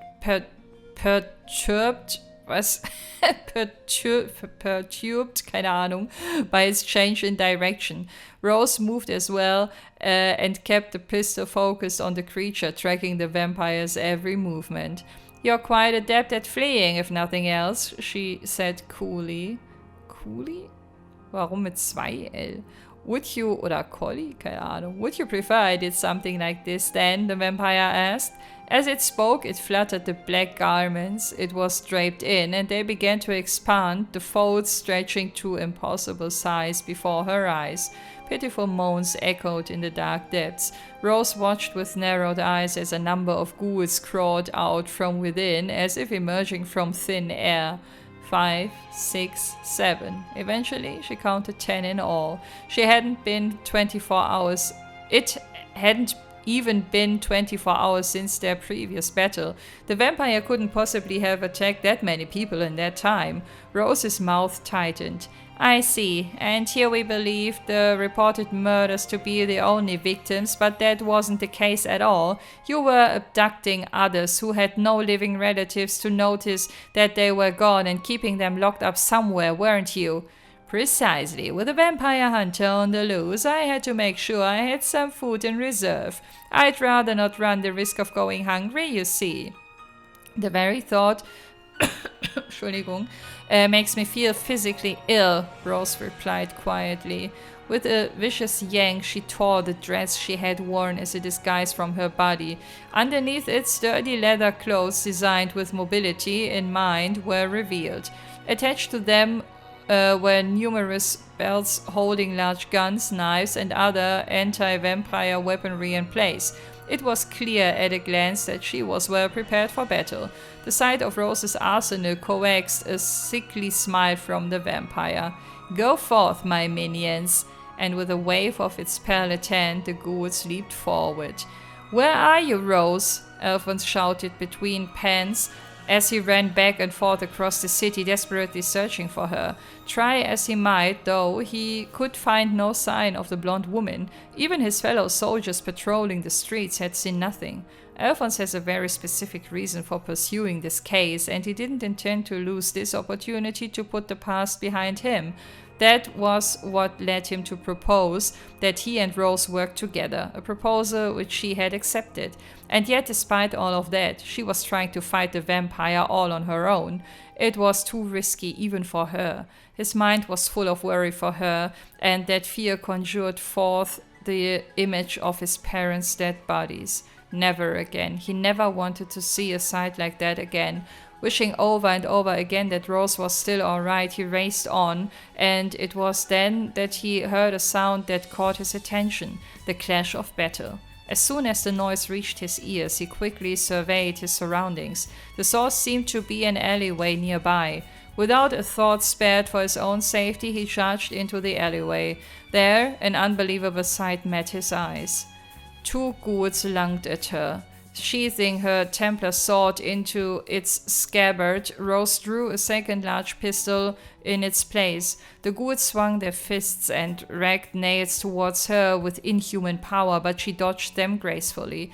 As she spun out of their range, she aimed one pistol at each ghoul's forehead and pulled the trigger simultaneously. Flesh and bone were obliterated instantly. The sheer force of the blast sent the mangled remains somersaulting backwards through the air. The move left Rose slightly unbalanced, and, as if seeking to take advantage of that, 3 more ghouls flew at her from outside her field of vision. The mere sound of their movement was enough to alert her, however, and without even turning to face them, she sent 2 more bullets through the heads of the 2 ghouls, charging her from the sides. The third ghoul's mouth descended, seeking to crush Rose's skull with its teeth, but she danced out of reach, holstering the pistols. Fluidly, she then flipped back through the air, drawing her Templar sword at the same time and slicing the lower half of the ghoul's body from the upper half in one swift stroke. She landed gracefully and kicked the ghoul she had just cut in half out of the way without even waiting for its body to hit the ground. 2 more ghouls approached from the fringes, but without waiting for them to draw closer this time, she swung her blade horizontally through the air. It split into pieces, and the countless segmented parts pierced the ghouls' necks. Their heads dropped to the ground like fruit falling from a tree. 7 of the ghouls incapacitated in what seemed like an instant, Rose turned her attention to the defiantly grinning vampire and the remaining 3 ghouls with him. She drew the 2 pistols from around her waist a second time and sprinted towards them, showering them with the remaining loaded bullets. The vampire evaded the projectiles by using the remaining ghouls as shields. Out of bullets, Rose drew her Templar sword and swung it in the direction of the vampire's neck in one fluid motion, seeking to decapitate it. The next instant, the high-pitched screech of metal against metal filled the air. The vampire had drawn its own weapon from inside the black garments. It met Rose's blade in mid-air. The 2 swords locked against one another, filling the air with sparks and leaving them in a stalemate reminiscent of the previous night's battle. "I'm impressed at how unfazed you seemed fighting against those ghouls," the vampire said, teeth bared but with a slight curl to its lips. "I would have expected a human to at least hesitate when being forced to fight their own kind. They ceased to be my kind the moment you drank their blood. They are nothing but soulless puppets now. Why should I hesitate against them?" The creature inclined its head almost respectfully at that. "Hey, you certainly think like a vampire hunter." The sound of metal against metal continued to reverberate throughout the area. Drinking the blood of the ghouls had allowed the vampire to become even stronger than the previous night. Its once crippled right arm had already healed and regained its original form. Even so, Rose met it without any sign of strain, her strength matching that of the fell creature before her. Roar! The loud war cry split the air, startling both combatants, and a third figure suddenly burst onto the scene. The charging figure was dressed in an army uniform and brandished a silver sword. It was Alphonse. Catching the vampire off guard, he slashed at its side. Having no experience with the weapon itself, it was a shallow attack, and the damage it dealt far from lethal, but it was enough to break the stalemate. Seizing the opening, Rose forcefully knocked the vampire's sword out of the way and in one flowing motion slashed horizontally from its exposed chest to its left arm. A crimson gout of blood arced from the wound, splashing the cobblestones. Something also sheared off from within the vampire's garments and flew into the air. The vampire clutched its chest in pain, but it was clear that her attack had only grazed it. It seemed that, once again, the creature's preternatural speed had saved it from mortal injury. Eyes darting from one to the other, it backed away with an audible tss. It looks like the odds are stacked against me. I will retreat for today, it said, its outline growing dim before it turned to mist and vanished into nothingness. After a moment of heavy silence, Alphonse sheathed his sword, staring at the spot where the vampire had previously been. It's got away again. Finally looking at him, Rose let out a sigh of disbelief. Why did you come? Hearing her coldness in her voice, Alphonse lost his composure. He seized her shoulders in his hands. Of course I came, he yelled. What were you thinking, trying to fight him on your own? It's too dangerous to take him on without help. Her cool blue eyes locked with his. Dangerous? For me? Do you honestly believe that? She asked. Her face was as mask-like as ever, but her tone had dropped from chilly to downright glacial. It had a cooling effect on Alphonse's anger. He took a half step back and looked at her from top to bottom. Illuminated by the light of the moon, he could see that she was covered in gore. He released her shoulders and stared down at his own hands. They too were now wet with blood from touching her. And yet, there was not so much as a scratch on her whole body. The filth covering her entirely belonged to the ghouls she had defeated. I am a vampire hunter, and this is not the first vampire I have hunted. I have killed more of them than you could possibly imagine. Alphonse couldn't deny what she was saying. He had seen for himself the skill and grace she had shown when mercilessly slaying all of those ghouls, unmoved by the fact that they were once humans. She had been an artist in battle and the sword her paintbrush. What he had witnessed was beyond his comprehension, a struggle between monsters rather than human beings. That was why he could do nothing but stand and watch at first, unable to intervene. He was lost for words. Rose broke the silence with a short, frosty laugh. I have no further need of your assistance. I suggest you forget about all of this and return to your ordinary life. She then gave a respectful curtsy, much like the one she had when they first met. Na, das glaube ich ja nicht, dass sich jetzt hier die Wege endgültig trennen, aber mal gucken. Chapter 7. Parting of the Ways, wobei der Name was anderes vermuten lässt. I have no further need of your assistance. His mind still reeling from the skill that Rose has demonstrated in her earlier battle, the only way he could react to her words was with dumbfounded silence. There were plenty of ways he could have argued back, not least by pointing out that they had yet to discover the vampire's identity and that the reason she had originally agreed that they work together was so that he could use his position in the army to aid her in doing so. As if reading his mind, she said, I discovered the identity of the vampire this afternoon. As such, there is no longer anything you can do to help me. His initial reaction was doubt. How could she have possibly been the only one to discover the vampire's identity when they had conducted their investigation together? But then it hit him. They hadn't always been together. They had split up to investigate a wider area today too, and if she had discovered a vital clue during a period where they were acting separately, it made perfect sense that only she would have worked out the truth. He tried again. But still, I have my reasons for wanting to see this through to the end too. I can't just go back to living as if none of this ever happened. Rose knew this already, of course. He had told her about his parents' murder once already and made her realize that the two cases might be connected.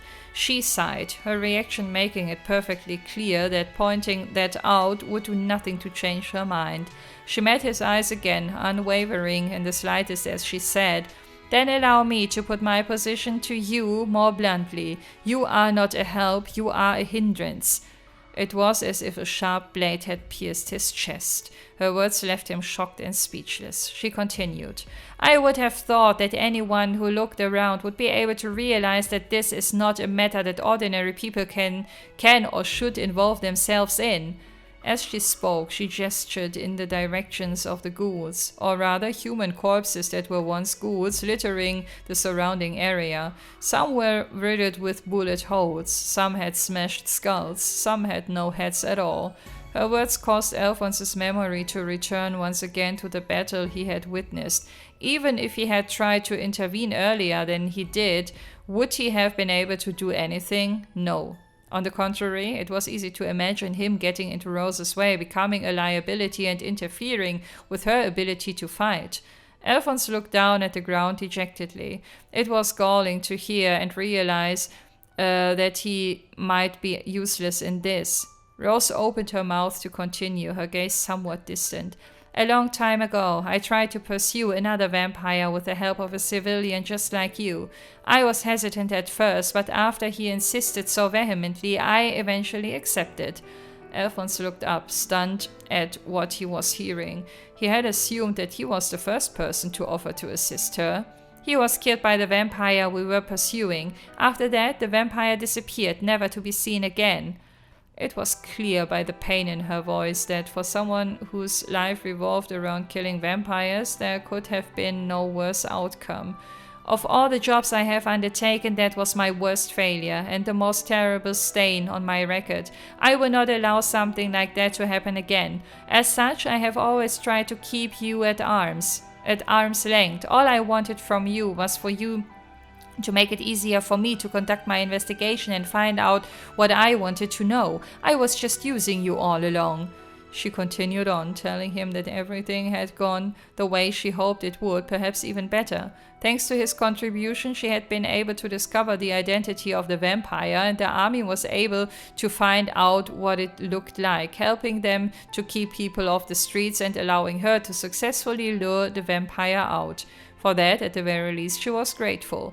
Alphonse could only stand and listen as her cold words washed over him, the meaning of what she was actually saying not truly sinking in. She fell silent for a moment and took a deep breath before starting again. "The worlds we live in are just too different. We should never have even met, and yet, by coincidence, we did. But that's all. Now you need to forget that it ever happened and go back to the life you should always have lived. Besides, as a vampire hunter, the only life for me is one of solitude." She gave a small self-depreciating smile before turning to walk away from him. Seeing that smile and hearing what she said, something struck Alphonse as off. And yet he could not call out to her. It was as if there was an impenetrable wall between them now, stopping him from interacting any further with her. "I can take care of everything by myself now. All I ask of you is to stay away and let me do it. Farewell." She said her final words as she walked, without so much as turning to face him, and then disappeared into the dark night. Left behind, Alphonse stood alone, frozen to the spot in a sea of blood. The next day, 10 unidentified bodies were discovered in Heimdall and the surrounding area filled with disorder, the likes of which had never been seen before. Numerous soldiers moved to and fro, surveying the area under Gerard's direction, while crowds of curious onlookers tried to get a closer look at the gruesome display. Even Alphonse, who had been removed from the main investigation team, had been called in to assist this time. Alphonse had expected the bodies to be heavily disfigured from Rose's attacks, but when he reached the scene, he could see no evidence whatsoever that the previous night's battle had even taken place. The only damage to the bodies were the bite marks left by the vampire. At first, that fact confused him, but then he remembered that Rose was somehow connected to the church. It seemed quite possible then that she would have worked alongside others, one or more of whom may have arrived later to disguise any evidence of their involvement. After all, the church had the ability to purify weapons to allow them to contend with vampires. The possibility that they might also be able to put corpses back together was hardly a stretch after all the things he had already witnessed. Realizing how ludicrous that would sound to the average person, he could only laugh to himself under his breath. There was no sign of Rose at the scene, although Alphonse hadn't really expected that she would appear to begin with. She had made it clear the previous night that their original arrangement was over. Most likely Rose would go on to bring an end to the vampire murders herself in secret, with the culprit never apprehended, and the fact that vampires actually existed never being revealed to the world. But could he live with everything ending that way? There was still one burning doubt in Alphonse's heart, a lingering unease that refused to go away, the expression on her face as she had turned to walk away. As a vampire hunter, the only life for me is one of solitude. That may have been what she said, but the sad smile on her lips when she did so told a different story. Coolness underlined with resignation. Her words had been blunt, but to Alphonse they also seemed tinged with loneliness. Alphonse found himself reflecting on what loneliness meant to him.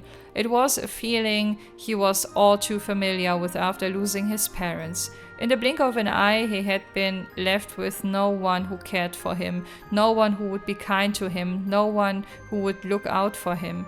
It was easy to imagine how being placed in a situation like that would gradually eat away at a person.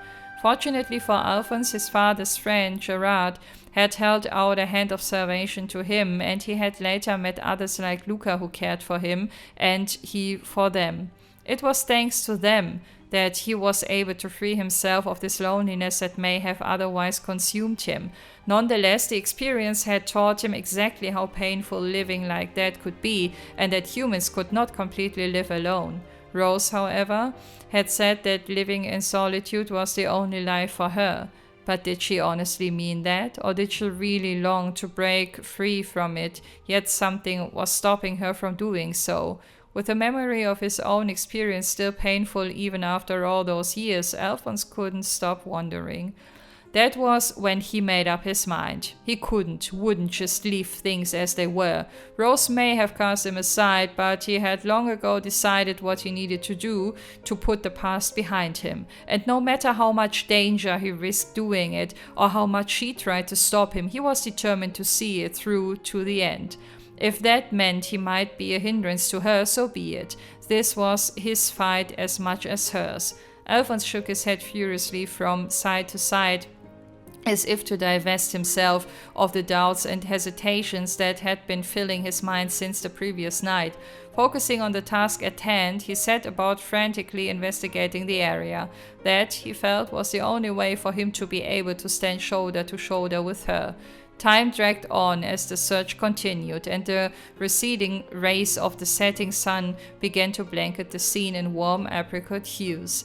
The 10 corpses had been carried away, and the vast majority of onlookers had dispersed. The large numbers of soldiers who formed the investigation team had also reached a stopping point in their investigation and were ready to return for the day, but Alphonse waved them off, still silently combing the area for clues. "Come on, Al, it's time to go back to the guardhouse for the day."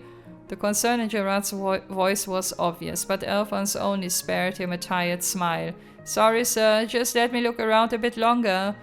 Considering the intense battle fought between Rose and the vampire the previous night, there was every chance that something may have been left behind that might help guide him to the vampire's identity. The investigation team had found no such thing despite spending the entire day looking, but that did nothing to dampen Alphonse's spirits. There was something here, he knew it. Seeing Alphonse's determination, Gerard couldn't help but smile in return. "Alright then, have it your way. Just make sure you stop and come back if you get too tired." And with a backwards wave, he walked off to join the other soldiers as they returned to the guardhouse. Silently thanking Gerard for his kindness, Alphonse went back to scouring the alley. Another half hour passed while Alphonse methodically swept his eyes over every nook and cranny. As the light from the dipping sun retreated from the sky, he began to fear his time was up, but just then his eyes were drawn to a point between two of the buildings. It was a narrow gap overlooked in the investigation where something might have fallen. Indeed, he spied the barest of shapes on the ground. Upon spotting it, Alphonse remembered seeing something fly from the vampire when Rose had landed her glancing slash on its chest. He crouched down to inspect the space. The gap between the buildings was so narrow that his arm could barely fit inside. He stretched out his fingers, desperately trying to reach the fallen object, and eventually managed to catch it between his index and middle fingers. It was a narrow, rectangular piece of cloth. Alphonse stared at it, analyzing every last detail of its surface. It was filthy grey in color, most likely meaning that it had been white originally. It was also clear that it had been separated from something by Rose's sword, but other than that, it looked like an ordinary piece of cloth. It would have been nothing of interest at all to anyone just passing by. Anyone other than Alphonse, that is. Looking at it, he finally understood everything. The reason Rose had suddenly chosen to part ways with him, and the true identity of the vampire who was terrorizing the city. Okay, dann weiter mit Chapter 8, The Truth. The stillness of night came once again to the streets of Heimdall. A bewitching yet eerie red moon hung full in the sky, its carmine glow staining the red bricks of the surrounding buildings an even deeper crimson. After the gruesome discovery of the bodies that day, the Gerard team had strengthened its nighttime patrols. Most of the soldiers in the team were on the streets, determined to prevent any further violence and repair the damage to the Imperial Army's honor. Their patrol routes had them making tight circuits of the city roads, vigilantly searching for anything out of order. On one particularly dark street corner, a block away from the Allegria Tavern, stood a young man in military uniform. Much like the others, he was making the rounds in his thoroughly deserted patrol area. A figure turning onto the street just ahead of him made him pause mid-step. Warily, he puts his hand on the sword at his waist. As the figure drew closer, the features gradually became more visible. It was another soldier like himself. It was Alphonse. Alphonse stepped forward and stood silently before the other young man.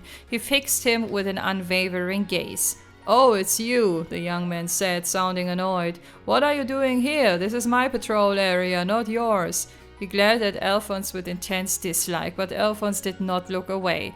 "I came to ask you something," Alphonse replied simply. He put his hand into his pocket and took something out of it. It was a dirty piece of cloth. The other man looked puzzled. "What's that supposed to be?"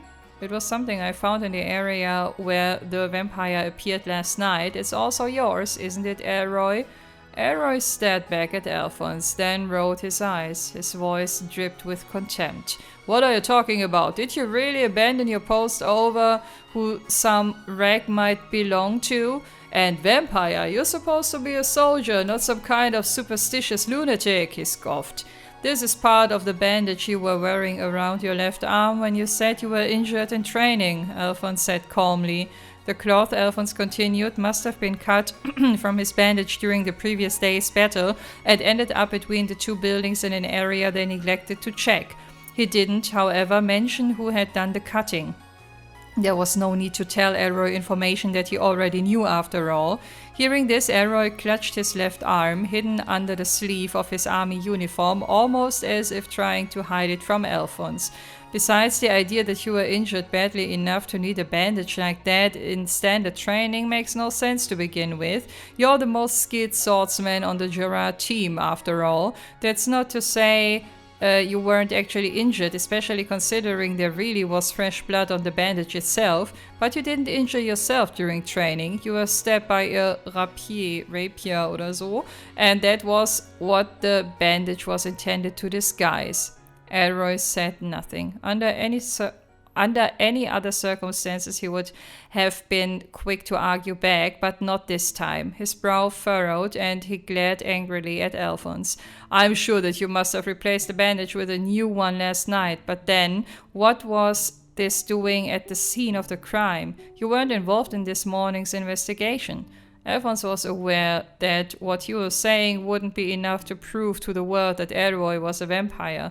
They were, after all, creatures of legend. People would never believe him. What it did prove, however, was that Elroy had been where Rose and the vampire's battle took place, and considering that Alphonse already knew that vampires were no mere myth, that was all the proof he needed. I don't want to believe it myself. I can't bear to think that someone who I served alongside as a soldier, someone more skilled than any of us, is actually a monster who has been indiscriminately murdering people.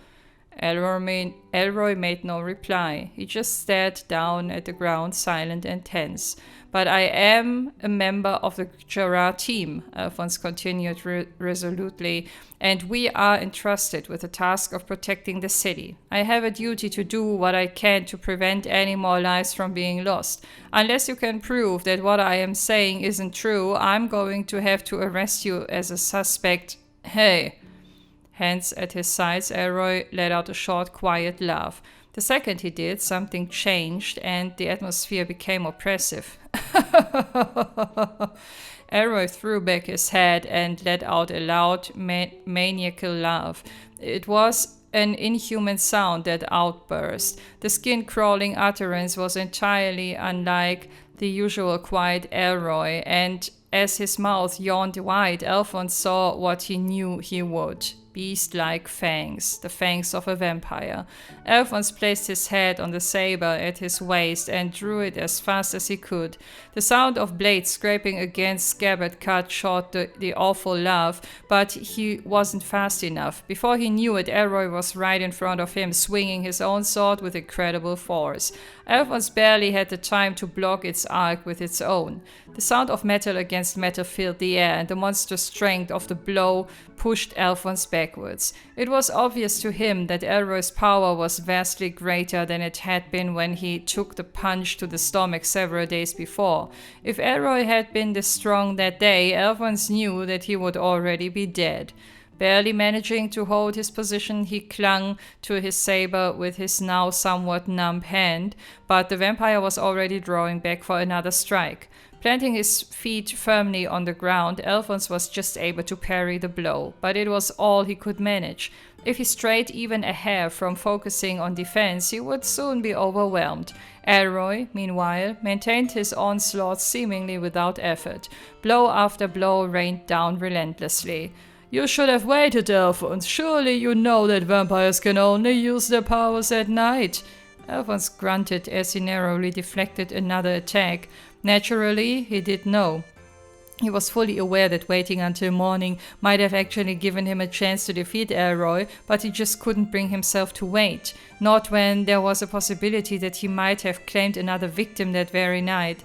His conscience wouldn't allow him to sleep peacefully in his bed, knowing that he could have done something to stop that murder from happening. As if to punctuate his point, Elroy knocked the saber from Alphonse's hands with a vicious swipe that drove him to his knees. The blade clattered down on the paving stones far from the fighting pair. "You're finished," Elroy crowed, turning his sword on Alphonse. The blade flashed up, then descended. Alphonse watched the fall of the sword as if in slow motion. He knew there was nothing he could do to stop it. It would bite through his flesh and send his head soaring through the air, much like his saber had just done.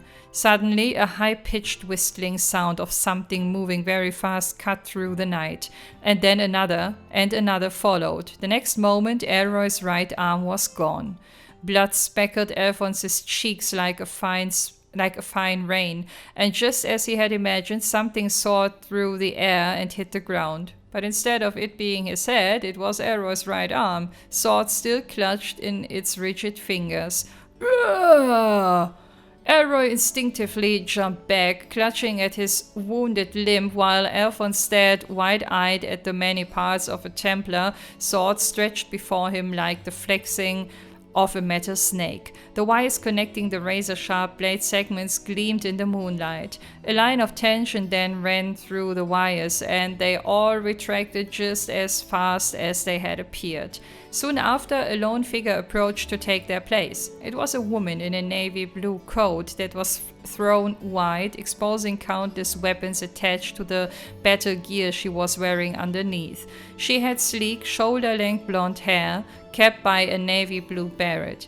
The look she gave Alphonse when she saw him was somewhere between exasperation and disbelief. Alphonse smiled weakly. "What took you so long, Rose?" Achso, ist vorbei. Wie ich gerade nach rechts drücken wollte und mich gewundert habe, warum das nicht geht. Okay, weiter mit Chapter 9, A Fool. "So you showed up after all, did you, Vampire Hunter?" Elroy glared at Rose, teeth clenched in anger and pain.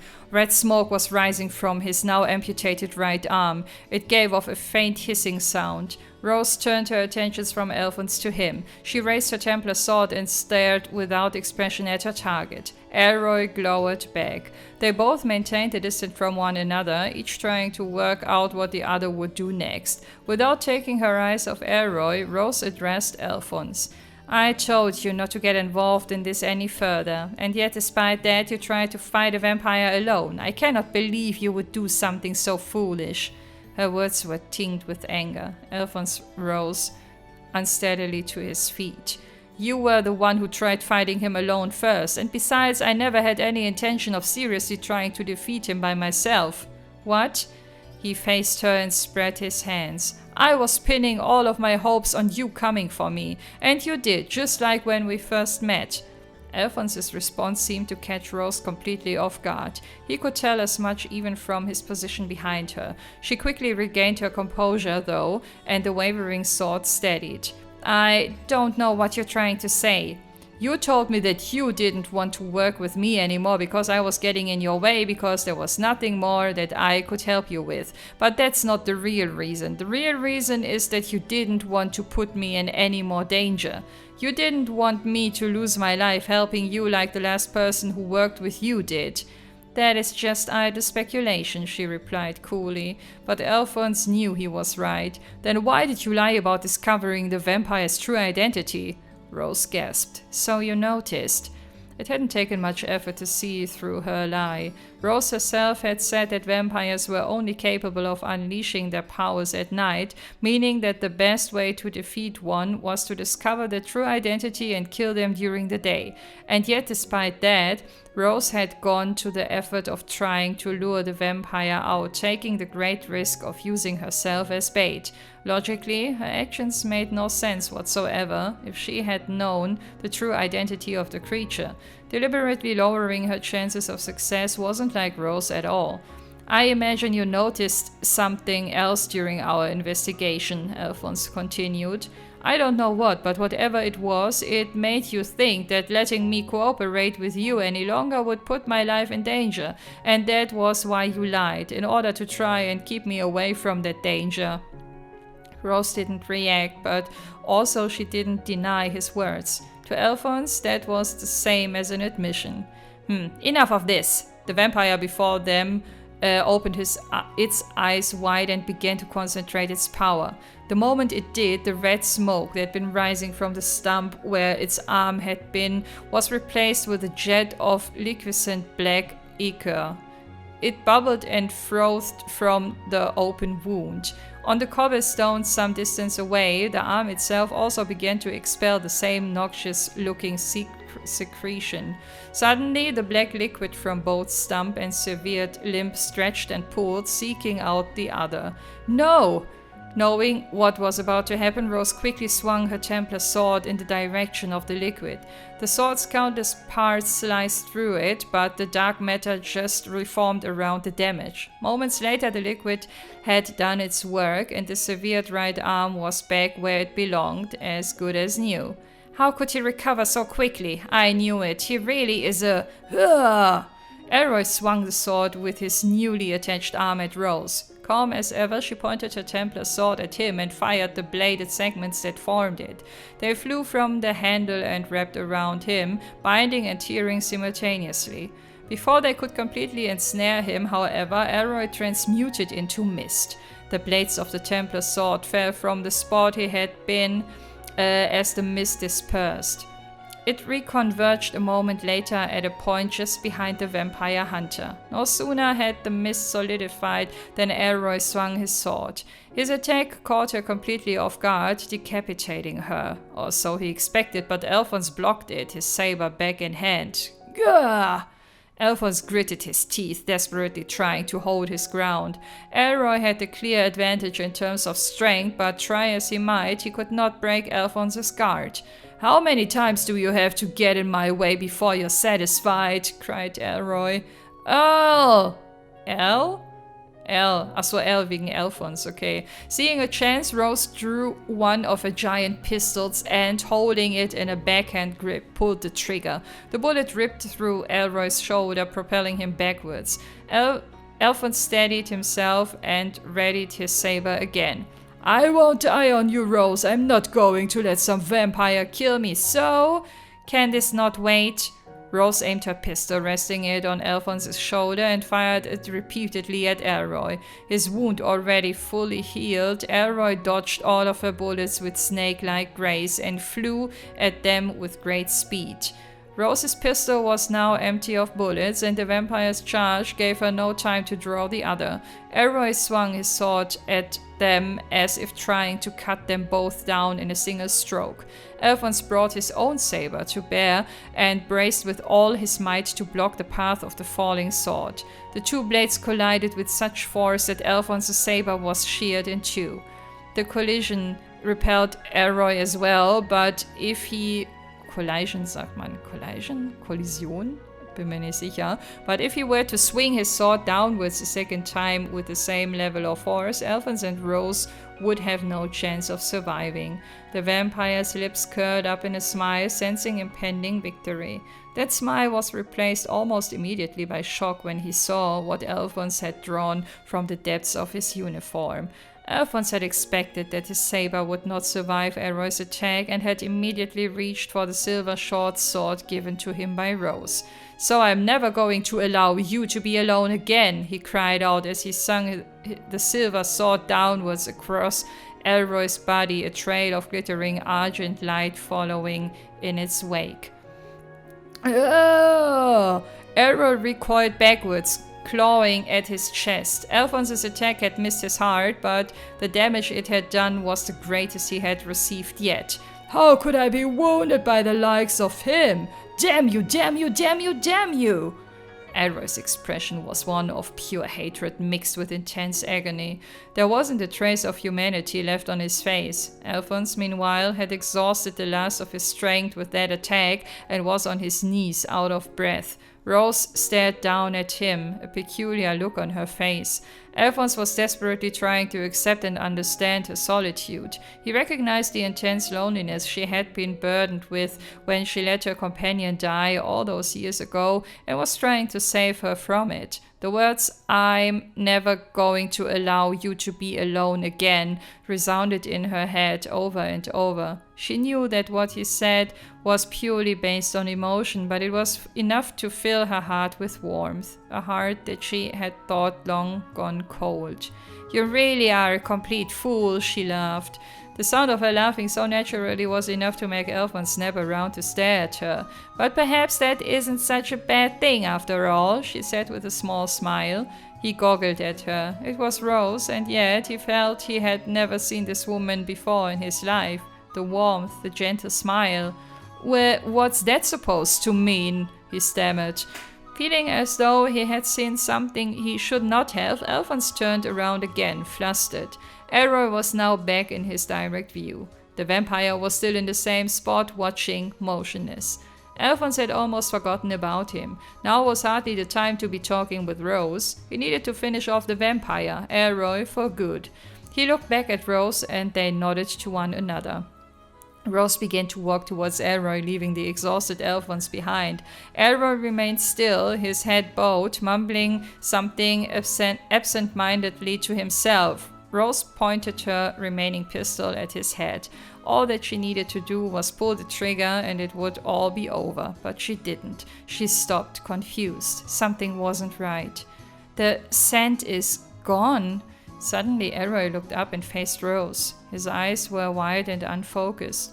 Wait, I haven't lost, of course, I haven't. I could never lose to the likes of him. I just need to drink more blood. Then the likes of Alphonse will never... His eyes suddenly darted back to Rose's face with terrible intensity. The monstrous grin stretched wide. The next moment, the wound that had been left by Alphonse's slash began to erupt red mist with incredible force. It's...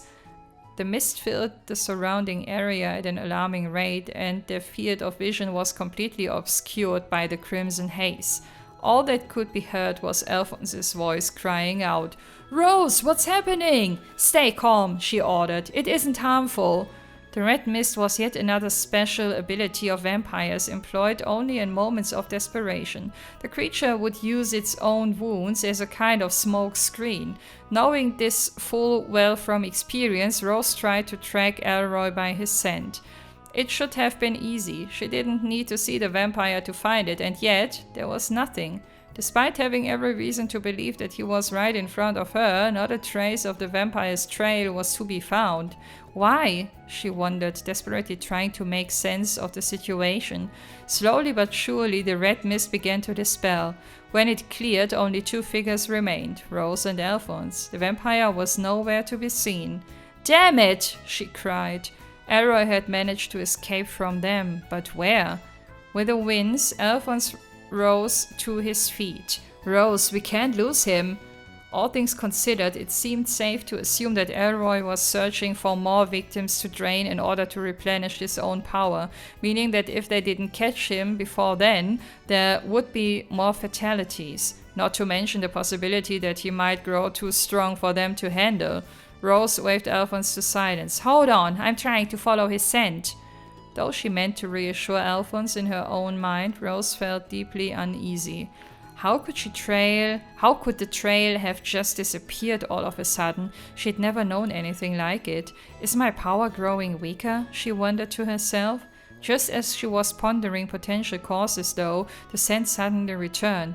That fact did nothing to allay her confusion, but as long as there was a trail to follow, pursuing it needed to be the top priority. She focused her mind on the odor, trying to ascertain its location. Eventually, she was able to find the answer she sought. The source was startling. "It's coming from the direction of that tavern." The Allegria was only one street away from where they stood. Alphonse didn't even spare Rose a glance. He just dashed off towards the restaurant, his face a mask of fear. Okay. So. Chapter 10. Into the Darkness. Ordinarily, the late hour was the peak of business for the Allegria Tavern. On any other day, the chairs would all be filled with familiar faces chattering away and enjoying food and drink, but tonight not a single seat was taken, for so great was the horror of the vampire murders that none dared leave their homes. Left with nothing else to do, Luca had set about cleaning the tavern, but the task was quickly finished. She slouched at the spotless counter, thoroughly bored. There hadn't been any sign of her friend Alphonse that day. Still, considering the rumors she had heard of the Jared team's nighttime patrols, it wasn't all that surprising. He must be really busy, she thought to herself. Still, she couldn't pretend that she wasn't disappointed by the fact. Thoughts of Alphonse weighing on her mind, she let out a gloomy sigh. The tavern's owner stopped washing cutlery on the other side of the counter and gave her a warm smile. Go along home for today. It's dangerous around these parts lately, so you're best getting back, he called. Just as she went to do so, however, the bell over the door chimed. A customer had entered the tavern. Luca jumped out of a chair in a panic. What she saw made her gasp. Standing in the doorway of the tavern was a young man in a blood-stained soldier's uniform. Letting out a short shriek of horror, she rushed over to the man. The uniform he had on was the same as the one worn by Alphonse, leading her to immediately think it might be him. As she drew closer, though, she realized it wasn't. Relief washed over her. Getting a closer look at his face, Luca was startled to find that she actually recognized him. A long time ago, when Alphonse had first joined the army, he had brought the man before her with him to visit the tavern. She remembered hearing that the two of them weren't on very good terms anymore, however. His name was Elroy. The tavern's owner hurried over with a first aid kit, clearly concerned, but Elroy showed no interest in him. His eyes were focused unwaveringly on Luca. Hello, friend of Alphonse, I'm going to have to ask you to come with me, he muttered. Achso, das hat er gesagt, okay. His following smile was anything but inviting. By the time Alphonse and Rose arrived, the tavern was in a terrible state. Chairs were strewn everywhere, tables lay in pieces all about the space, and the floor was covered in smashed glass and broken crockery. On the other side of the counter they found the owner, blood trickling from his temple. Calmly, Rose used the church's thaumaturgy to heal him. Its mysterious power closed his wound, and soon after he regained consciousness. The second he did, Alphonse began to bombard him with questions. What happened here? Where's Luca? He couldn't see any sign of her, and that worried him intensely. A boy in a military uniform came. No, that was no human. It was a monster. I tried to fight him off, but he took Luca. The moment he uttered Luca's name, he fell unconscious once again. Not long after, the soldiers who had been patrolling the surrounding area heard what had happened and hurried to the scene. The area soon filled with the sounds of people's voices and soldiers running up and down the streets. Even a number of the local residents had woken up and begun to gather to see what was going on. Eventually, Gerard himself arrived and set about questioning the tavern's owner and investigating the scene with a number of his subordinates. Alphonse and Rose, meanwhile, stood in the shadow of a building not far away. Damn you, Elroy, Alphonse cried as he punched one of the brick walls with all his might. Nearby, Rose stood with her arms folded, deep in thought. Stay calm. We have every reason to believe that Luca is still alive. Elroy had fled to search for new blood to heal his injuries and increase his power.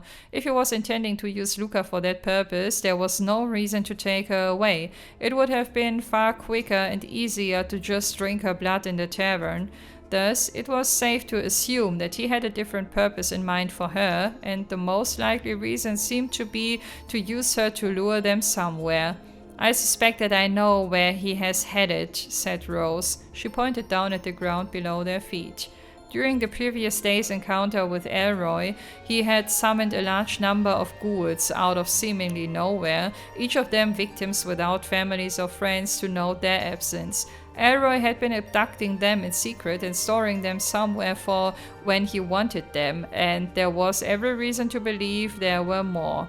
To stash them, he would need quite a sizable area, but it also had to be one where the chance of them being found would be quite low. In other words, a place that no one really went. A perfect match for both of those conditions was the network of underground passages beneath the city. The tunnels had been built during the Dark Ages several hundred years prior and were not normally used by people. Somewhere in there, Rose theorized, Elroy was probably waiting for them. Alphonse proposed that they depart immediately. After all, every second they waited increased the danger that Luca was in. Rose, however, stood silently, her eyes cast downwards. Is something Is something bothering you? Alphonse asked. Her mouth tightened. Two things, in fact. Firstly, I suspect that Elroy is what is known as an elder vampire. There were, Rose explained, several kinds of vampires. Those who were legitimate descendants of the race were known as true ancestors. The true ancestors were said to have all perished, but those who were closely related to them were known as elder vampires, and unlike true ancestors, some elder vampires still remained.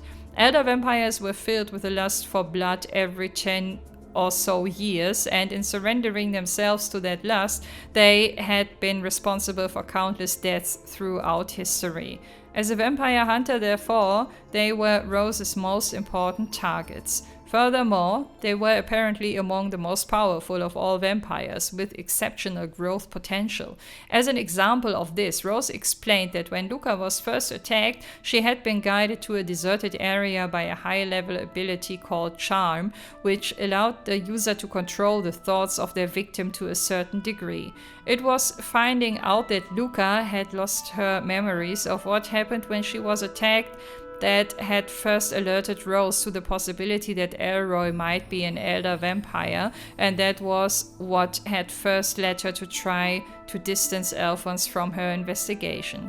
The fact that they might be dealing with an elder vampire was only one of her concerns, however, though the other was closely related to it. The astonishing power elder vampires possess is amplified even further at night. Because of that, it should be impossible for them to be able to disguise their presence completely. And yet, in the battle against Elroy earlier, he had been able to do just that, allowing him to make his escape. It had so surprised Rose that she had missed her chance to finish him off. It's possible that he's no ordinary elder vampire, or perhaps he is something even more terrifying, she mused aloud. They had no way of telling what Elroy was truly capable of, or even what he truly was. As such, it was impossible to gauge how much danger they would be putting themselves in by following him, especially knowing that they would be walking right into a trap. While she had no choice but to follow, she found herself questioning whether bringing Alphonse along would really be a good idea. The reservation must have been plain on her face, because Alphonse cut off her thoughts with a determined shake of the head. Rose, I've told you already that I'm not going to die. I won't let you be alone ever again. I don't care how strong our opponent is, I'm not going to go back on my word. The resolve was clear and unwavering in his eyes. With or without her blessing, he would see it through to the end. He would not abandon someone living a life of solitude like he once did. The pure innocence of that emotion and empathy was enough to recall her own bleak loneliness. The dark feelings passed over her features like a cloud obscuring the stars.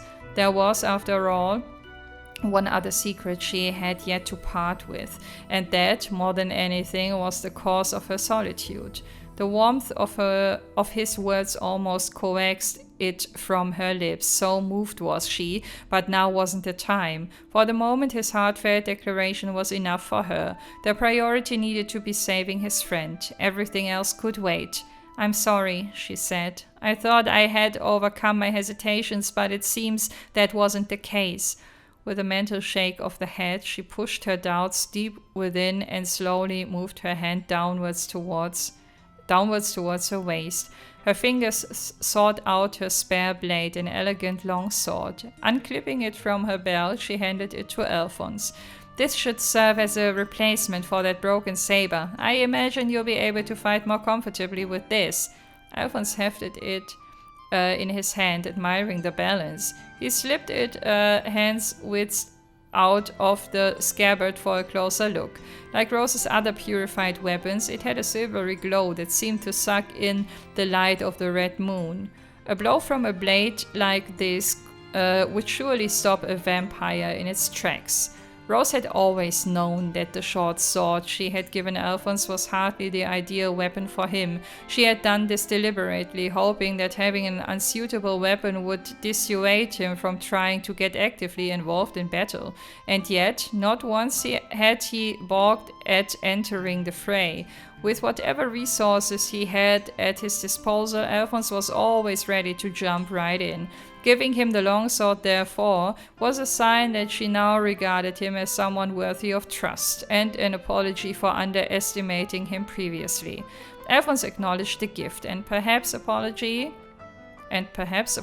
with a nod of the head, and attached the blade to his sturdy leather baldric. They regarded one another for a moment then, and sought to do what needed to be done. Their mutual resolve reaffirmed, they took off into the deep darkness where Luca and the vampire waited. Next to Heimdall, there flowed a great river known as the Arnor. Facing out onto it was Heimdall port, and in one corner of that port was a door that led down into an underground passage. The entrance was usually locked for safety reasons, but they forced it open without much trouble and stepped inside. The air within was a mixture of mold, rusting metal, and a pervasive smell of damp. Cautiously, they moved along the slick stone path, ears and eyes strained for any movement. The tunnel was connected to the river itself, and the torpid water flowed all the way into the deep darkness further along the passage. It had been constructed during the Dark Ages, and the network of passages under the city was so vast that no one knew just how far it stretched, or exactly what lay within it. The entire area had long been abandoned. No maintenance or modernization had ever been done. To Alphonse's eye, it looked as though they were setting foot in some ancient labyrinth untouched by time or man for hundreds of years. They proceeded deeper inside, following Elroy's trail along the waterway, with only the faintest of light from the red moon trickling through the periodic grates to illuminate their path. The scent coming from him had returned in full force, filling the air with tension as they drew closer and closer to their quarry. They proceeded cautiously and more slowly now, as even the light from the moon eventually abandoned them during their descent. The pitch darkness did not last for long, however. As they advanced, they soon started to come across torches here and there, attached at intervals along the wall. The glow from the flickering light was both inviting and sinister. "It looks like he really has been using this place as a hideout for quite a while," Alphonse commented. He and others Rose thought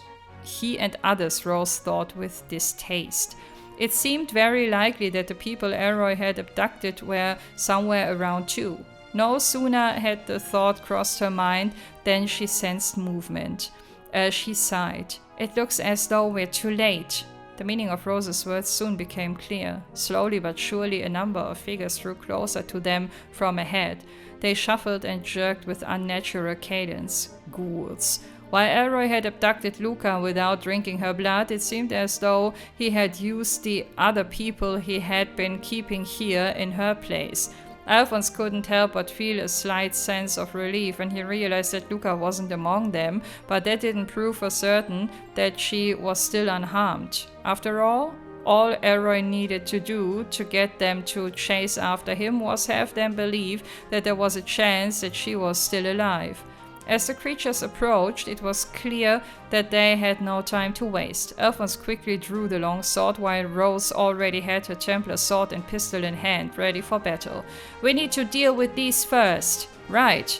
Their course of action decided, they both charged into the horde of advancing ghouls. It was the first time that Alphonse had been forced to engage in actual combat with ghouls, and he found it emotionally draining.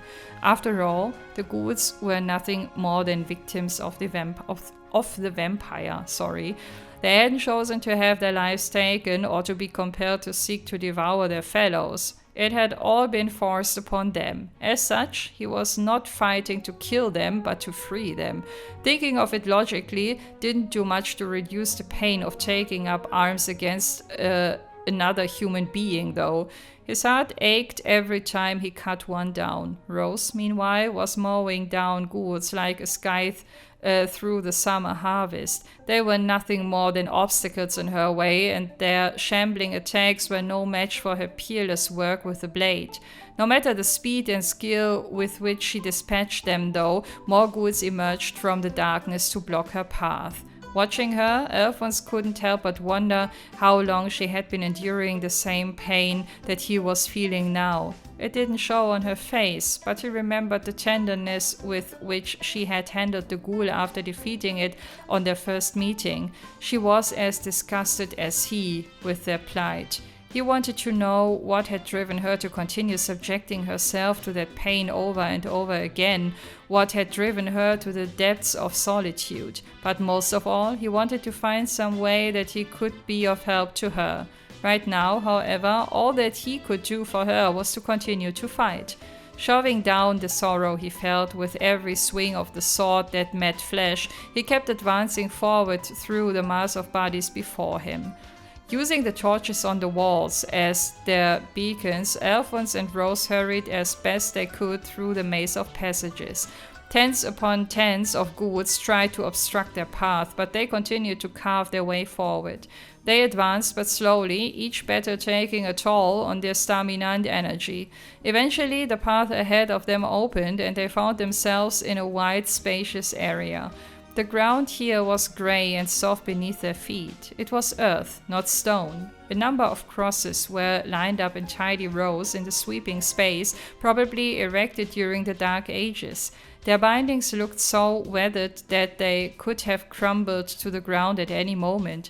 The area was lit only by a few sputtering torches, but it was enough to see what they must be in a catacomb, of some sort. The atmosphere in this subterranean tomb was even gloomier than it had been in the passages they had passed through to reach it. At its center stood a single silent man wearing a black coat over his tattered army uniform. Alphonse had been leaning exhaustedly against Rose after their seemingly endless battles with the ghouls, but when he spied the familiar figure, he let out a mighty yell. "Elroy!" His voice boomed throughout the chamber, but the other man didn't flinch in the slightest. Instead, he calmly turned to face them. The air grew heavy with malevolence. "I've been expecting you," he said. Smiling, he regarded them with amusement. As his lips crept farther and farther up, his needle-sharp fangs were slowly revealed. They were stained a deep, wet red. Chapter 11 – Battle in the Catacomb. Watching Elroy turn, Rose knew with a sinking feeling that he had fully recovered from their previous battle. It was also obvious that he was much, much stronger. Considering how much blood he must have drunk to spawn all of his ghouls they had fought on their way to reach him, it was hardly surprising though. Nonetheless, neither Alphonse nor Rose had any way of telling exactly how powerful the monster before them had become. "Where's Luca?" Alphonse shouted. The vampire shrugged as if bored. "Who knows? Maybe I'll tell you if you beat me." He slowly raised his arms, then stretched them towards the heavens. An incredible wave of power erupted from his palms, reverberating throughout the catacomb. Alphonse and Rose tensed, but then the rush of energy suddenly stopped. "What was that?" Alphonse asked cautiously. "No!" cried Rose. Though the discharge of power had no immediate visible effect, she knew what was coming. Her grip on her sword tightened. A strange crumping sound filled the air, like vast unseen movement. Alphonse's eyes darted over the area, trying to find the source of the noise. Near one of the crosses he had noticed earlier, something white caught his eye. It was a skeletal human hand. With a start, he realized that similar grasping fingers and limbs were emerging from the other graves surrounding them. The twitching bones were pushing and clawing at the dirt, and not long after, the bodies they belonged to began to heave their way out of the ground as well. The air was full of the cracking and clicking of bones and musty soil. These were the cadaverous remains of those who had been buried long ago. It seemed the skill to wake and manipulate the corpses of the dead was yet another ability in an elder vampire's repertoire.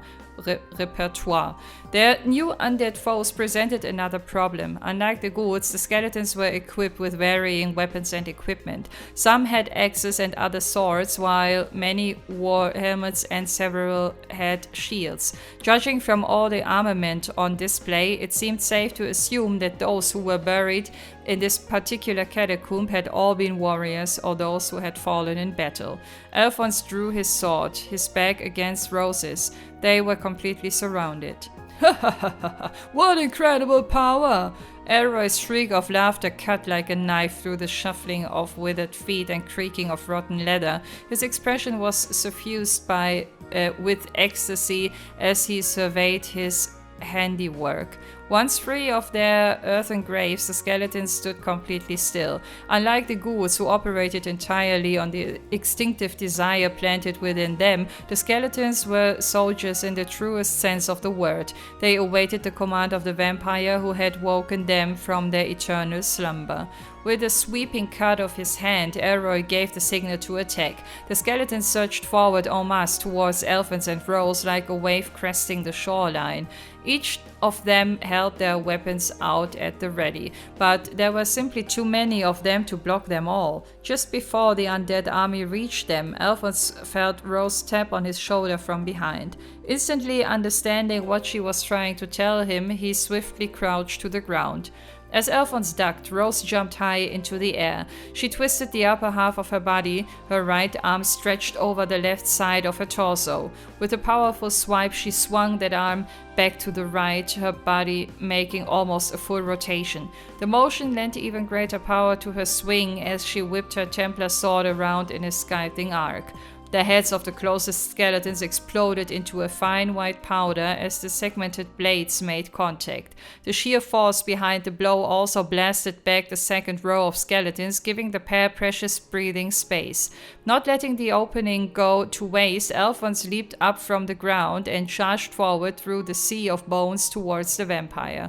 Some skeletons tried to oppose his advance, but he simply bashed them aside, slashing, kicking, punching, and otherwise doing whatever he had to in order to remove them from his path. It was ugly but effective. Elroy was nearly in his reach. Rose, meanwhile, was doing all she could to draw the skeleton's attention, switching rapidly between using her sword and pistols. She also did her best to cover Alphonse from afar, attacking enemies bearing down on him from behind. "Why, Elroy, what happened to you?" Alphonse cried over the clamor of battle. As she smashed his way through the legion of skeletons, he couldn't help but wonder how the two of them had come to this point to begin with. They had first met several years before when Alphonse joined the Imperial Army. Elroy had been an orphan who had lived in poverty before being scouted out for the military by Gerard for his exceptional skill with a sword. As such, the two of them shared a lot in common. While Elroy didn't even know who his parents were, they were both orphans and they were both saved from solitude by Gerard. They soon felt an affinity towards one another, becoming good rivals and aiding each other in improving their skills. Yet at some point after that, their relationship took a turn for the worse. Even so, Alphonse still saw Elroy as a comrade and respected his strength and skill. No matter how many times Elroy acted unpleasantly or coldly to him, that feeling never changed for him. And that was why even now, after all he had seen and done, he still couldn't bring himself to believe that Elroy was a vampire. That Elroy, someone he had practically grown up with, was someone who could heartlessly take the lives of innocent people or toy with them as food. After what seemed like an eternity, he finally dispatched the last skeleton standing between him and Elroy. His path was clear. He raced towards the vampire, silver sword held high and a war cry erupting from his lips. Watching him with undisguised amusement, Elroy smoothly drew his own blade. Once again, their swords locked together in opposition. "I won't let you harm anyone else. As a friend, I can't allow you to." "Don't you give me that." Elroy blocked Alphonse's attack with a contemptuous swipe of his own sword, held effortlessly in one hand. He then repelled Alphonse's blade with incredible force. Alphonse's arm was knocked back, but he turned it to his advantage and used the momentum from Elroy's attack to spin around and attack him with a sweeping horizontal slash. Again, Elroy rebuffed him, this time employing but a single finger.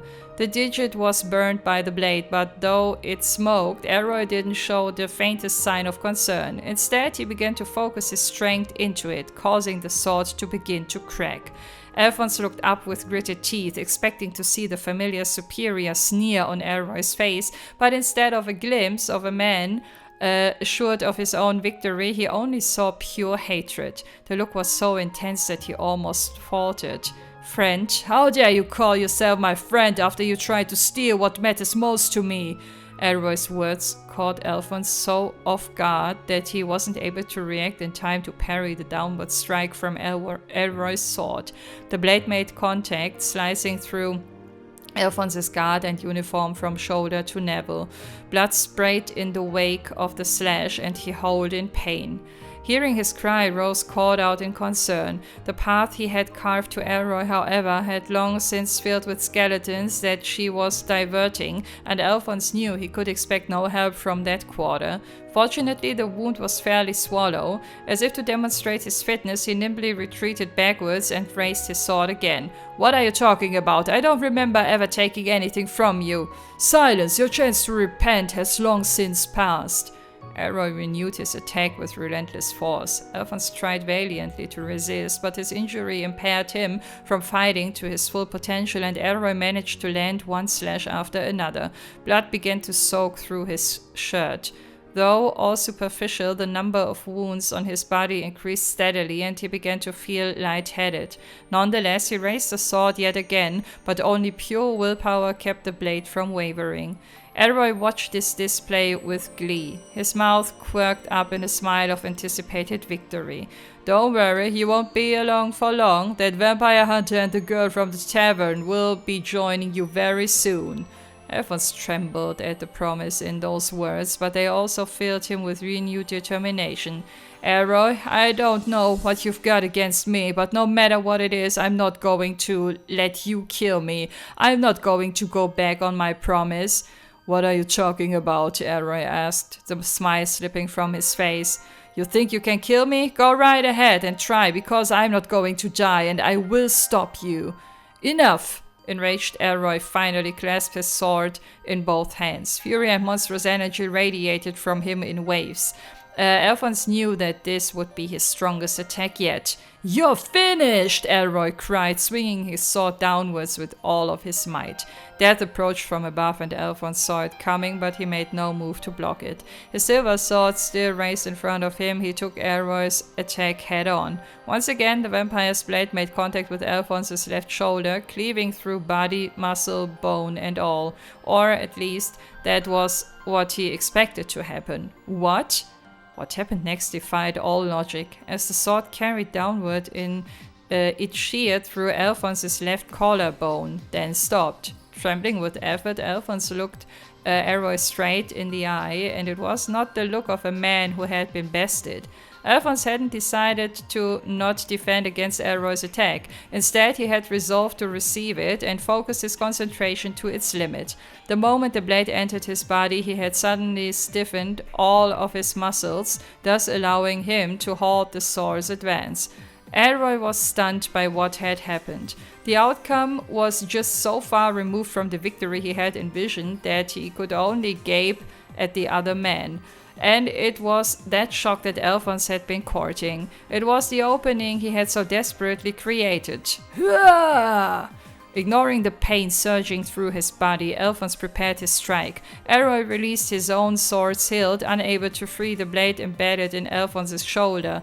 He took a half-step back, weaponless, defenseless. The tip of Alphonse's silver sword flew forwards, piercing the vampire straight through the chest. As it sank deep and true, the catacomb fell silent. With a dry sound, almost like a sigh, the skeleton's Rose had been fighting crumbled to the ground. Finally free from the need to fight against them any longer, she stopped and turned to Alphonse. She watched in mute astonishment as Alphonse withdrew his sword from the vampire's chest. Elroy dropped to his knees and then collapsed. His enemy defeated, Alphonse then turned his attention to himself. With clenched teeth, he pulled out the sword that had been embedded in his left shoulder. Blood spurted in a bright arc as he freed it. He tried to stop the bleeding by holding his hand over it, but the wounds but the wound was just too deep. Blood continued to flow out between his fingers. "Maybe I overdid it a little," he said a bit unsteadily. Rose sighed. "You truly are unbelievable." She picked her way over to him, carefully sidestepping bones and weapons in her path. Gently, she placed a hand over his, and Alphonse felt a warm sensation suffuse his body. She was using her thaumaturgy to heal his injuries. "You only have one life," she chided him. "You shouldn't treat it so carelessly. I always knew that you were foolish, but perhaps foolish, idiotic, imbecile is more appropriate." Despite the admonishing tone of her words, Alphonse could tell from her face just how relieved she was that he was all right. Feeling somewhat guilty for worrying her so much, he watched as his wound rapidly began to close. While her thaumaturgy could only heal physical wounds and not restore his lost stamina, it was still more than sufficient as first aid. Suddenly, they heard a soft groaning sound from nearby. It had come from Elroy, who was looking up at the ceiling with a vacant expression. His skin had begun to crack and slowly crumble away. He seemed to be trying to say something, but his voice was so quiet that it was impossible to make out what. Rose slowly drew one of her silver pistols and pointed it at Elroy's head. Alphonse started. "What are you—" "His fate is sealed, regardless, but I can't allow him to pass like this." There wasn't a moment to waste. As a vampire hunter, she had a duty to finish off her targets. To Alphonse, her decision seemed heartless, but he also knew that she had no choice. And yet, it still frustrated him that it had to end like this. He still had a lot of questions that he wanted to ask Elroy. Had he been a vampire for the whole of the time that they had known each other? What had driven him to start taking the lives of innocents now? And why did he hate him so much? Nonetheless, he knew that vampires were simply too dangerous to be allowed to exist. As such, he stood by silently, allowing her to do what she thought had to be done. But Rose simply stood with her pistol pointed at Elroy's head, never pulling its trigger. "This doesn't make any sense," she murmured. Alphonse looked at her. "What doesn't?" "I don't understand." "But what don't you understand?" There was puzzlement and not a bit of wariness in Rose's reply. "There's no scent." "None at all." "Scent of what?" "The scent of an elder vampire." At that moment, something flew at incredible speed through the darkness. Two long, narrow objects made up of filthy black blood flashed towards them in a blur. Rose, who sensed their approach first, immediately pushed Alphonse out of the way. As he was thrust from the path of the objects, Alphonse watched in horror as the sharply pointed lances of blood mercilessly pierced Rose's chest. He fell to the ground with a whump, and a moment later Rose thudded down beside him. Blood began to pool around her inert body. Alphonse couldn't process what was happening, nor was he able to rise to his feet, so weak was he from his earlier battle. "Well, well," said a voice, "I certainly couldn't have seen that coming. I was hoping to finish you both off at the same time." Out of the darkness that the lances had emerged from stepped a figure whose outline and gait was achingly familiar, a man in a military uniform who he knew better than anyone else. "Looks like you managed to cheat death again, huh?" Gerard? He didn't want to believe what he was seeing.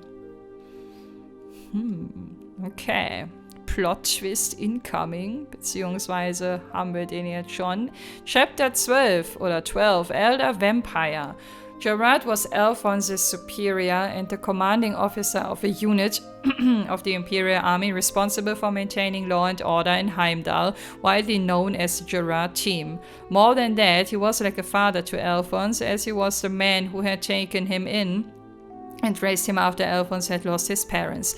Alphonse knew how hard Gerard has been working to try and catch the culprit behind the vampire murders, and how much anguish he felt at not being able to find any leads as to who the criminal might be, even if he tried not to show it to his subordinates. His desire to help ease that burden on his foster parent was part of the reason that Alphonse was so determined to catch the murderer himself. So what was Gerard doing here in the underground with them? He was supposed to be at the tavern that Elroy had attacked, taking command of the operation. What business could he possibly have here? Alphonse didn't understand, or rather, he didn't want to understand. Gerard regarded Alphonse with a strange mix of disappointment and affection, like a father looking at his naughty child. Well, I suppose this is a lot to take in for you. He often made the same face when Alphonse addressed him too familiarly while on duty. Everything about Gerard was the same as ever, and he found that very fact deeply disturbing.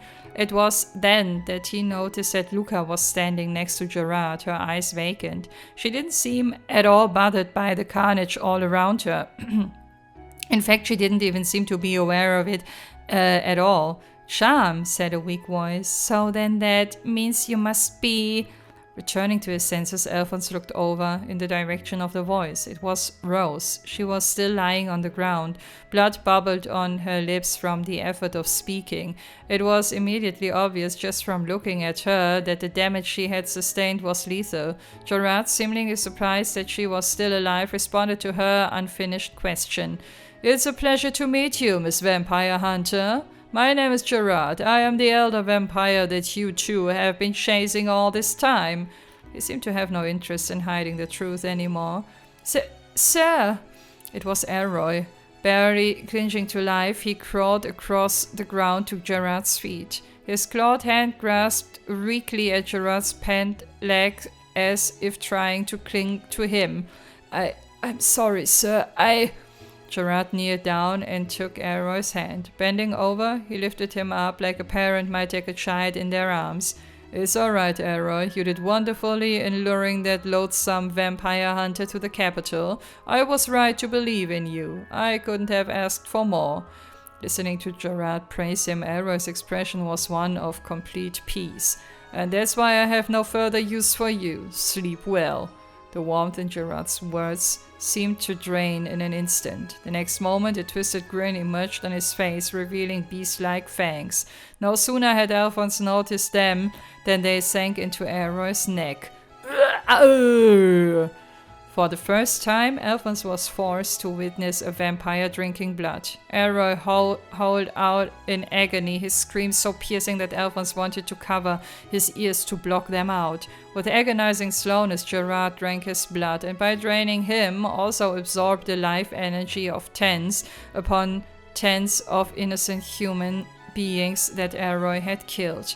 All of a sudden, Elroy's formerly youthful body began to shrivel up like a desiccated husk of corn.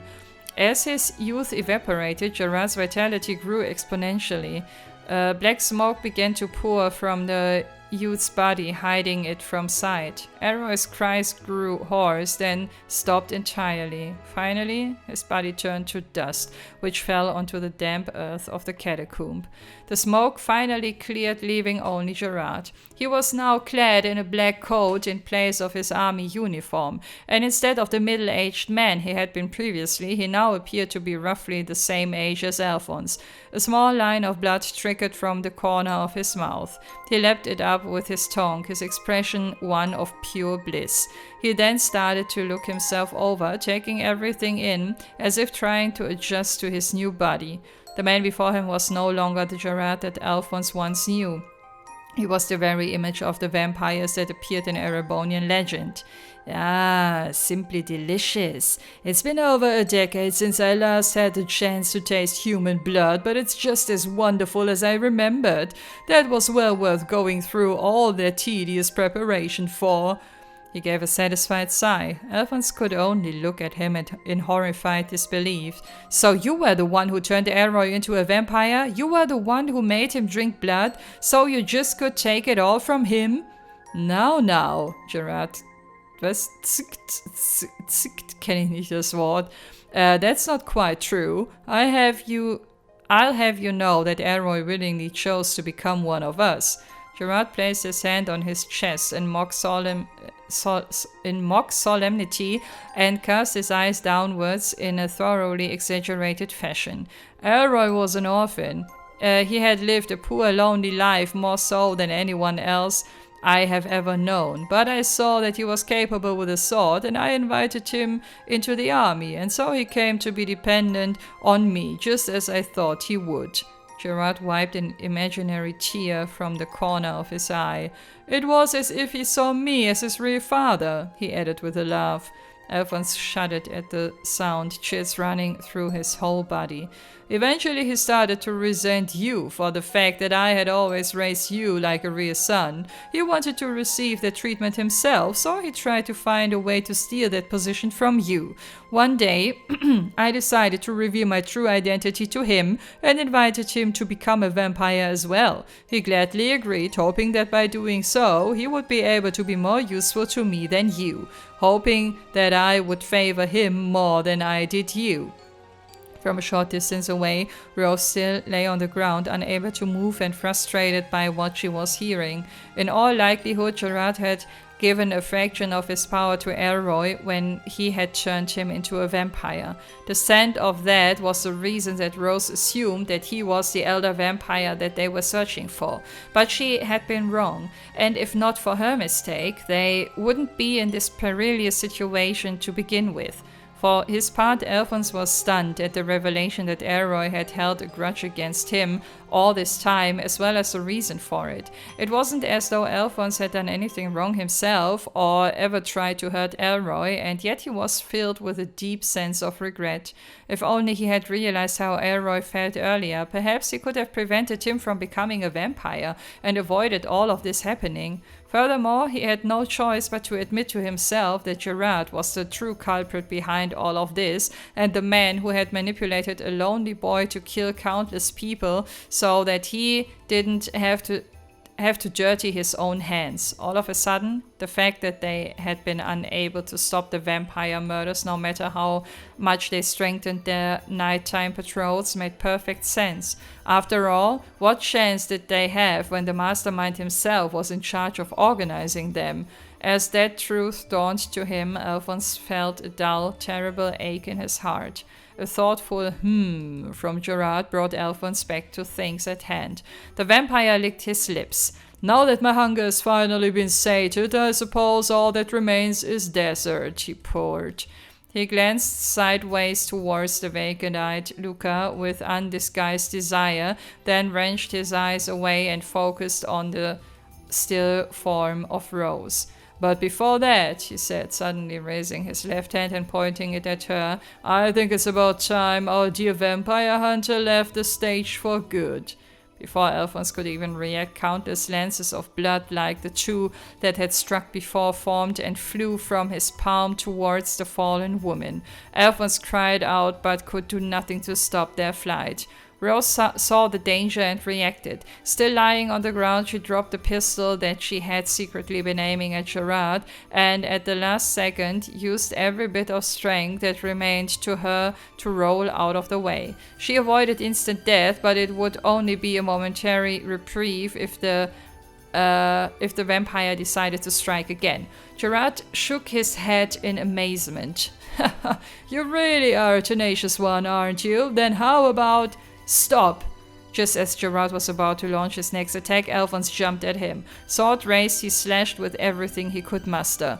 The sword made contact, but aside from a dull ringing sound, it didn't seem to do any actual damage.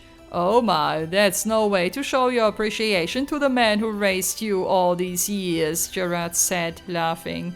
He flicked his index fingers at Alphonse's forehead, causing an unimaginably powerful shockwave which sent him flying backwards through the air.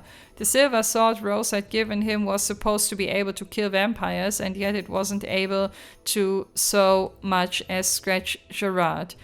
It was then that Alphonse realized what he was up against. A true elder vampire filled with the life energy of countless humans that Elroy had collected, that he stood no chance whatsoever against. The weight of that understanding filled him with despair. The vampire, meanwhile, seemed to think of something. Oh, I know. While I'm telling you all of this, there is one other little thing that you might be interested to know. Think of this as a reward for surviving for so long. Winded from the blow, Alphonse could only gasp. What? He struggled to rise, but he only got as far as kneeling. Gerard looked down at him, a vulgar smile playing at his lips. "The one who killed your parents was me." Just as Alphonse had thought that nothing else could surprise him, he was proved wrong. Gerard's words dragged the sight of his mother and father, all of the blood drained from their bodies, lying dead in their home over 10 years ago, up from his memories. Gerard continued, seeming to enjoy Alphonse's reaction. "There really was a vampire in that village back then. Naturally, I'm referring to me. Your father seemed to realize the first part and set about trying to find out the vampire's identity in secret. This was the first that Alphonse had heard about this. He had no idea that his father had once tried to do exactly what he and Rose had. He was an exceptionally capable soldier, you know," Gerard continued. "Far too capable to be stuck in a backwater village like that, but that ended up being his undoing. He very nearly succeeded in discovering that it was I whom he was seeking, and that's why I killed him with my own hands, him and his wife who was helping him." Alphonse stumbled to his feet and broke into a lurching charge of Gerard. With frenzied slashes and thrusts, he attacked the vampire, almost as if to avoid having to listen to what it was saying. Gerard laughed as he batted away the weak blows. "The only problem with my plan was you, Al. I had intended to kill you at the same time. You were still a child at the time, but I couldn't allow anyone who might know my true identity to live. And yet, when I came to take care of them, you were away from the house." No matter how many times Alphonse hacked at Gerard, he could not connect. His silver sword, his fury, his grief, it all seemed meaningless against his foe. Nothing he did could hurt the creature who had taken everything from him. Completely ignoring Alphonse, Gerard continued talking. "I could very well kill you on a separate occasion either," he sighed. "Not with the chance that the vampire hunter I had heard was skulking about might catch wind of it and come after me. Too many strange murders in such a small town like that would be quite suspicious after all, and that's why I decided to keep you close to me instead, so that I could keep an eye on you myself." Effectively, it seemed, Gerard's plan was to make sure that Alphonse never remembered anything that might help him realize the vampire's true identity. If he had, he would have been killed. The man he thought he knew, the man who had cared for him like a father, was a lie. Slowly, as the full bitter truth began to sink in, he could feel the hot prickle of tears stinging his eyes. "But that won't be necessary anymore. I have no reason to allow you to live any longer." Gerard had previously been disregarding all of Alphonse's futile attempts to hurt him, but suddenly he went on the offensive. Lightning quick, he bypassed Alphonse's guard and his fist made contact with the young man's right side. Bones crumpled under the sharp blow, and once again Alphonse was sent flying. He landed hard but was almost immediately up once again, through sheer force of will. The pain was incredible and something was broken inside him, but it didn't matter. He simply couldn't forgive the man, the creature in front of him, for what he had done. "You can't win, Al. You must know that. Just give up and die." This time Gerard came to him. His attacks were relentless, like water gushing from a broken dam. Again and again his tightly clenched fist pounded Alphonse with the force of a wrecking ball. Unable to defend himself from the onslaught, Alphonse was showered with punches, blood spraying through the air with every strike. "Al!" Faintly, he heard Rose call his name, mit einer völlig falschen Stimme, sorry. She barely seemed able to maintain consciousness. If he lost here, Rose would be killed for sure, as would Luca. Losing wasn't an option, being killed wasn't an option. Defeat of any kind wasn't an option considering what was at stake. A sharp pain in his side signaled another bone breaking. Blood dribbled down his lips as he bit back a groan. The more time passed, the closer he was rowing to death's door. Nonetheless, he slowly raised his sword again, swinging it downwards with the last of his strength.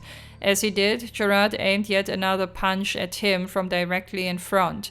With a dull metallic sound, the blade snapped in two. The power of the blow sent the top half flying. It flipped end over end and back, clear through Alphonse's right shoulder. It ended impaled into the ground next to where Rose lay.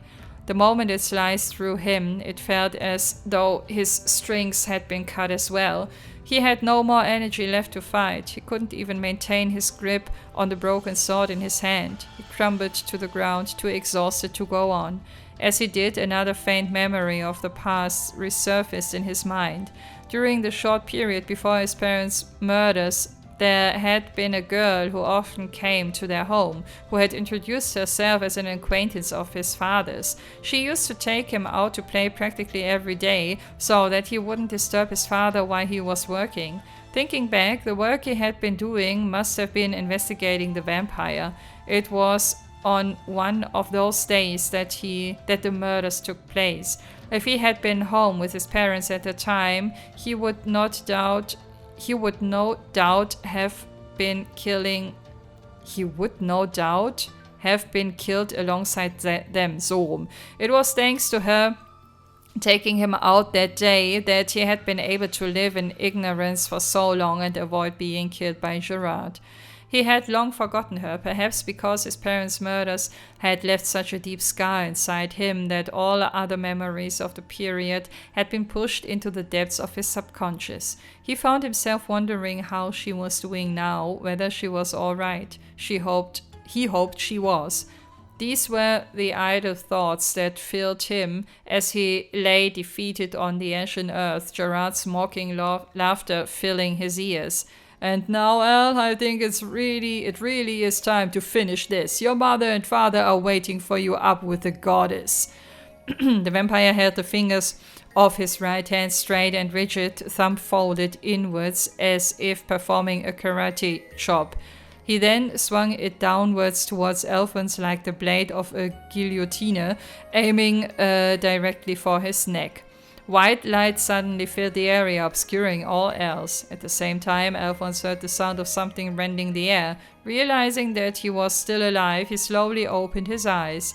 The hand that had been about to slice through Alphonse's neck now had a gigantic hole at its center. Gerard had his left hand wrapped around his right wrist and was staring at the hole in horror, unable to process what had just happened. The edges of the wound smoked and sizzled. Impossible! Before him stood Rose. Her injuries had been beyond most humans' ability to even survive, yet there she stood, unwavering, a smoking silver pistol in her hand. Her lips were still bright with blood, but her voice was steady. "I will not allow you to lay another finger on him." Her eyes blazed with a bright crimson fire. So, dann Elder Vampire hatten wir. Chapter 13, quasi das Semifinale, wenn man so will. True Ancestor. Rose had been prepared to accept her own death. Gerard's lances of blood had perforated several of her organs, and she no longer had the strength to use thaumaturgy to heal herself. Considering that her occupation was hunting vampires, she always knew that this might happen. That one day, one of the vampires she tried to kill might instead end her own life. Nonetheless, her task was to try and defeat as many of them as she could before that happened. That was her penance? And her way that she would try to atone. But that time had finally come. She had done all that she could, and yet she had been powerless to defeat Gerard. If she just closed her eyes, she would never wake up again. Perhaps that would be the easiest and least painful option. Her consciousness fading, her lids began to droop. But then she saw something in the corner of her field vision. It was Alphonse, desperately struggling against something he could not hope to best. To see him fighting on, he who had battled beside her every step of the way, made her heart ache. She watched his final last-ditch attack fail and the silver sword she had given him shatter. The upper half of its broken blade flew towards her. It pierced the damp earth by her head. The silvery sheen of the sword fragment blurred in her vision, then came back into focus. It was wet with Alphonse's blood. Thump. The sound of her heart pounding drowned out all other noises. It was a sensation that she was determined to never feel again, or rather one that she felt but desperately tried to ignore. But she couldn't surrender herself to death just yet. Alphonse had sworn to her that he wouldn't allow himself to die, and he was doing everything possible to keep that promise. It was her turn to show the same kind of courage that he was. She reached out a hand, ignoring the pain running through it, and grasped the broken blade. She bent it close to her upturned face and stretched out her tongue towards the blood dripping down its surface. Then she licked it. The instant blood touched her lips, her vision became awash in a scarlet haze. She knew that she was taking a huge risk, and yet her heart was filled with a new, different resolve. It was a risk worth taking. You can't be. Gerard glared at her, still clutching at his wound with his left hand. She opened her mouth again to speak, her whole body shrouded in a faint crimson radiance. My name is Roselia, she said. I am a descendant of the loathsome race of vampires and a true ancestor. As she introduced herself anew, she gave a polite curtsy. Alphonse watched the exchange from his low vantage point on the ground. It was not the first time he had heard the term true ancestor. He recalled Rose mentioning it once before. She had said they were the legitimate descendants of the vampire race. In one hand, Rose held one of her pistols, in the other, the fractured end of the silver long sword she had given Alphonse. By licking the blood that it had been coated in, she had been able to return from the brink of death, just like Gerard had been able to revitalize himself by drinking Elroy's blood before. The connection was clear, and yet unlike Gerard's gruesome action, Rose's blood drinking seemed more like some kind of holy ritual. Perhaps due to his inability to move, or to anything other than lie and watch, Alphonse was able to process the situation quite sedately. Rose had been a vampire all along. He found himself somehow unalarmed by that bit of information and didn't question it. Gerard was not so calm. A true ancestor? Impossible. The true ancestors are all... Rose spread her hands in acknowledgement. Indeed, the true ancestors are no more. They chose to allow themselves to perish. They realized the truth, that if human blood was required for the race to continue to exist, then the right thing to do was to allow it to die. That a life such as that has no meaning. I am the very last true ancestor in existence. She spoke solemnly, her expression dignified. I cannot forgive your kind. You elder vampires fled because you were unable to suppress your lust for blood, and then you brought shame on the name vampire by attacking innocent humans, all because of your own inability to resist your obscene desires.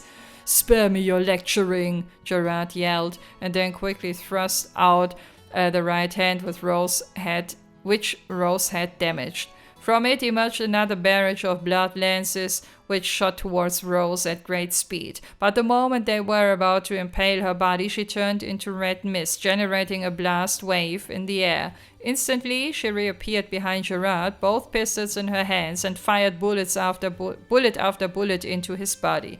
The bullets, emitting the same effulgent red aura as Rose, struck him all over. Gah! Gerard was thrown forward by the impacts, which hit him with the force of shotgun shells. He twitched and groaned on the ground in agony. Satisfied that the vampire would be immobile for a time, Rose crouched down beside Alphonse. His eyes were open, watching, but he was unable to move. Rose gently caressed his cheek with her hand. Thank you, Al. Thanks to you, I now know what I must do. I have a lot that I want to say to you, but for now it will have to wait. Alphonse turned his head towards her, and for a brief moment he saw the figure of the girl he had played with when he was a child. He finally realized the truth. Too exhausted to even open his mouth, he had to content himself with silently encouraging her in his own mind. Almost as if she could sense him doing so, Rose nodded and then stood up again. She looked over at Gerard with the same solemn expression as before. His wounds had begun to close, but the time that it took for them to do so said everything. The power of a true ancestor was enough to be able to contend with him. Foolish girl. What's wrong with drinking blood to survive? Humans take the lives of others so that they can continue to exist too. How is what we do any different? Rose shook her head.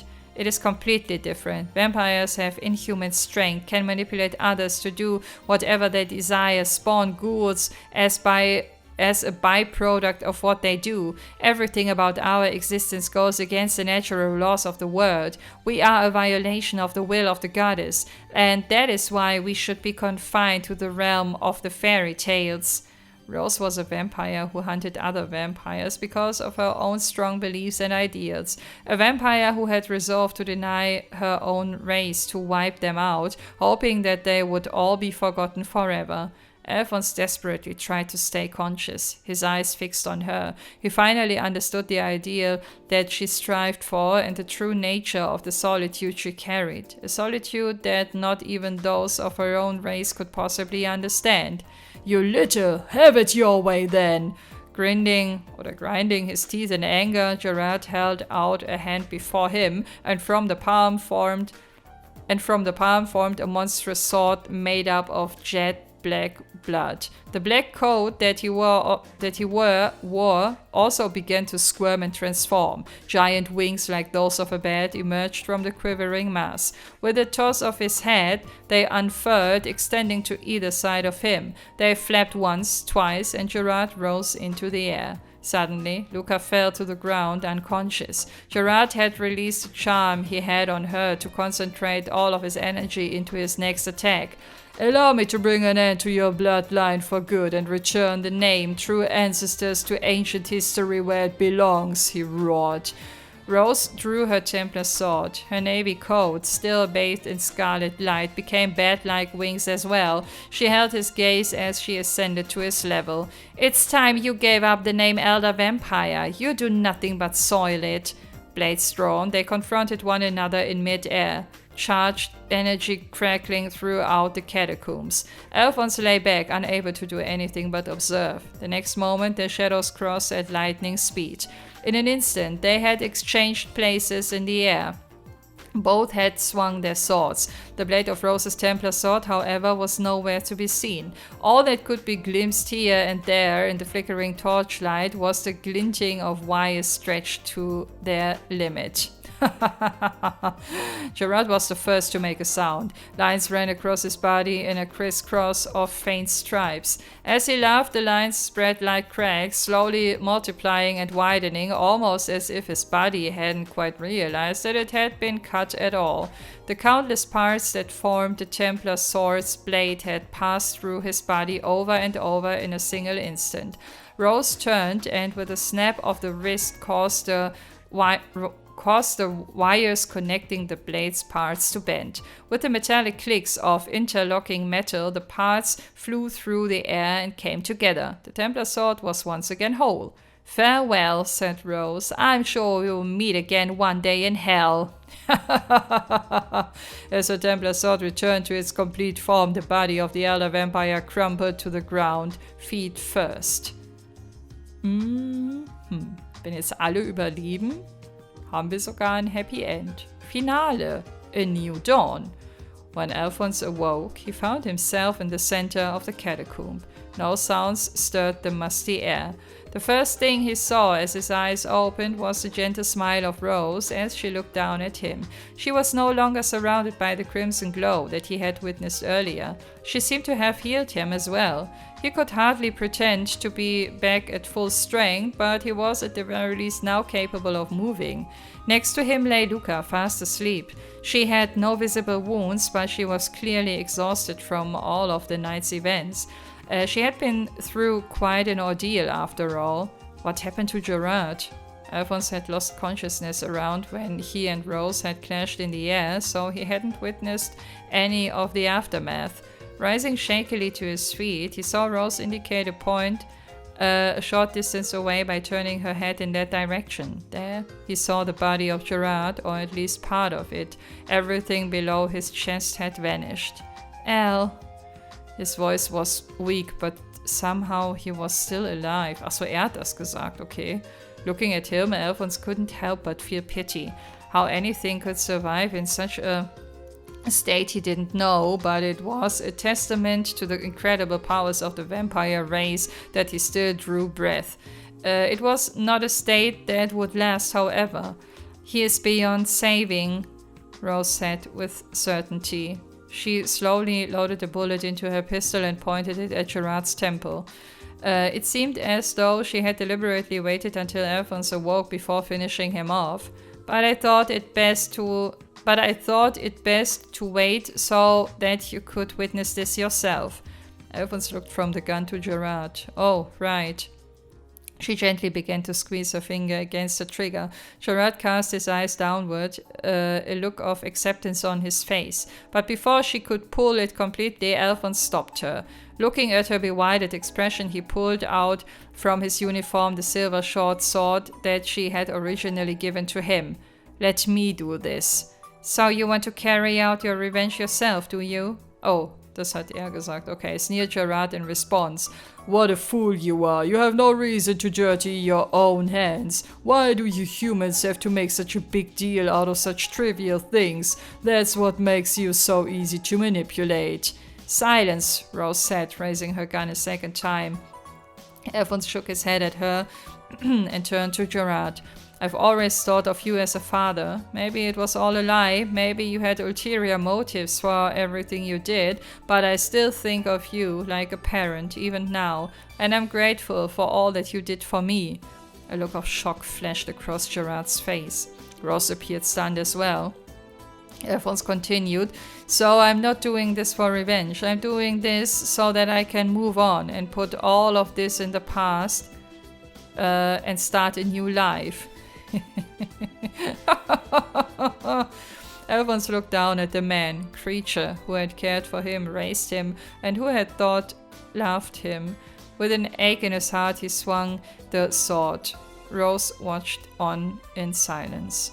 The only sound that broke the still quiet of the underground was the steady tread of their boots against the slimy cobblestones. Together, Rose and Alphonse trekked back through the gloomy passage towards the surface, with Rose leading the way. On Alphonse's back was Luca, still oblivious to the world.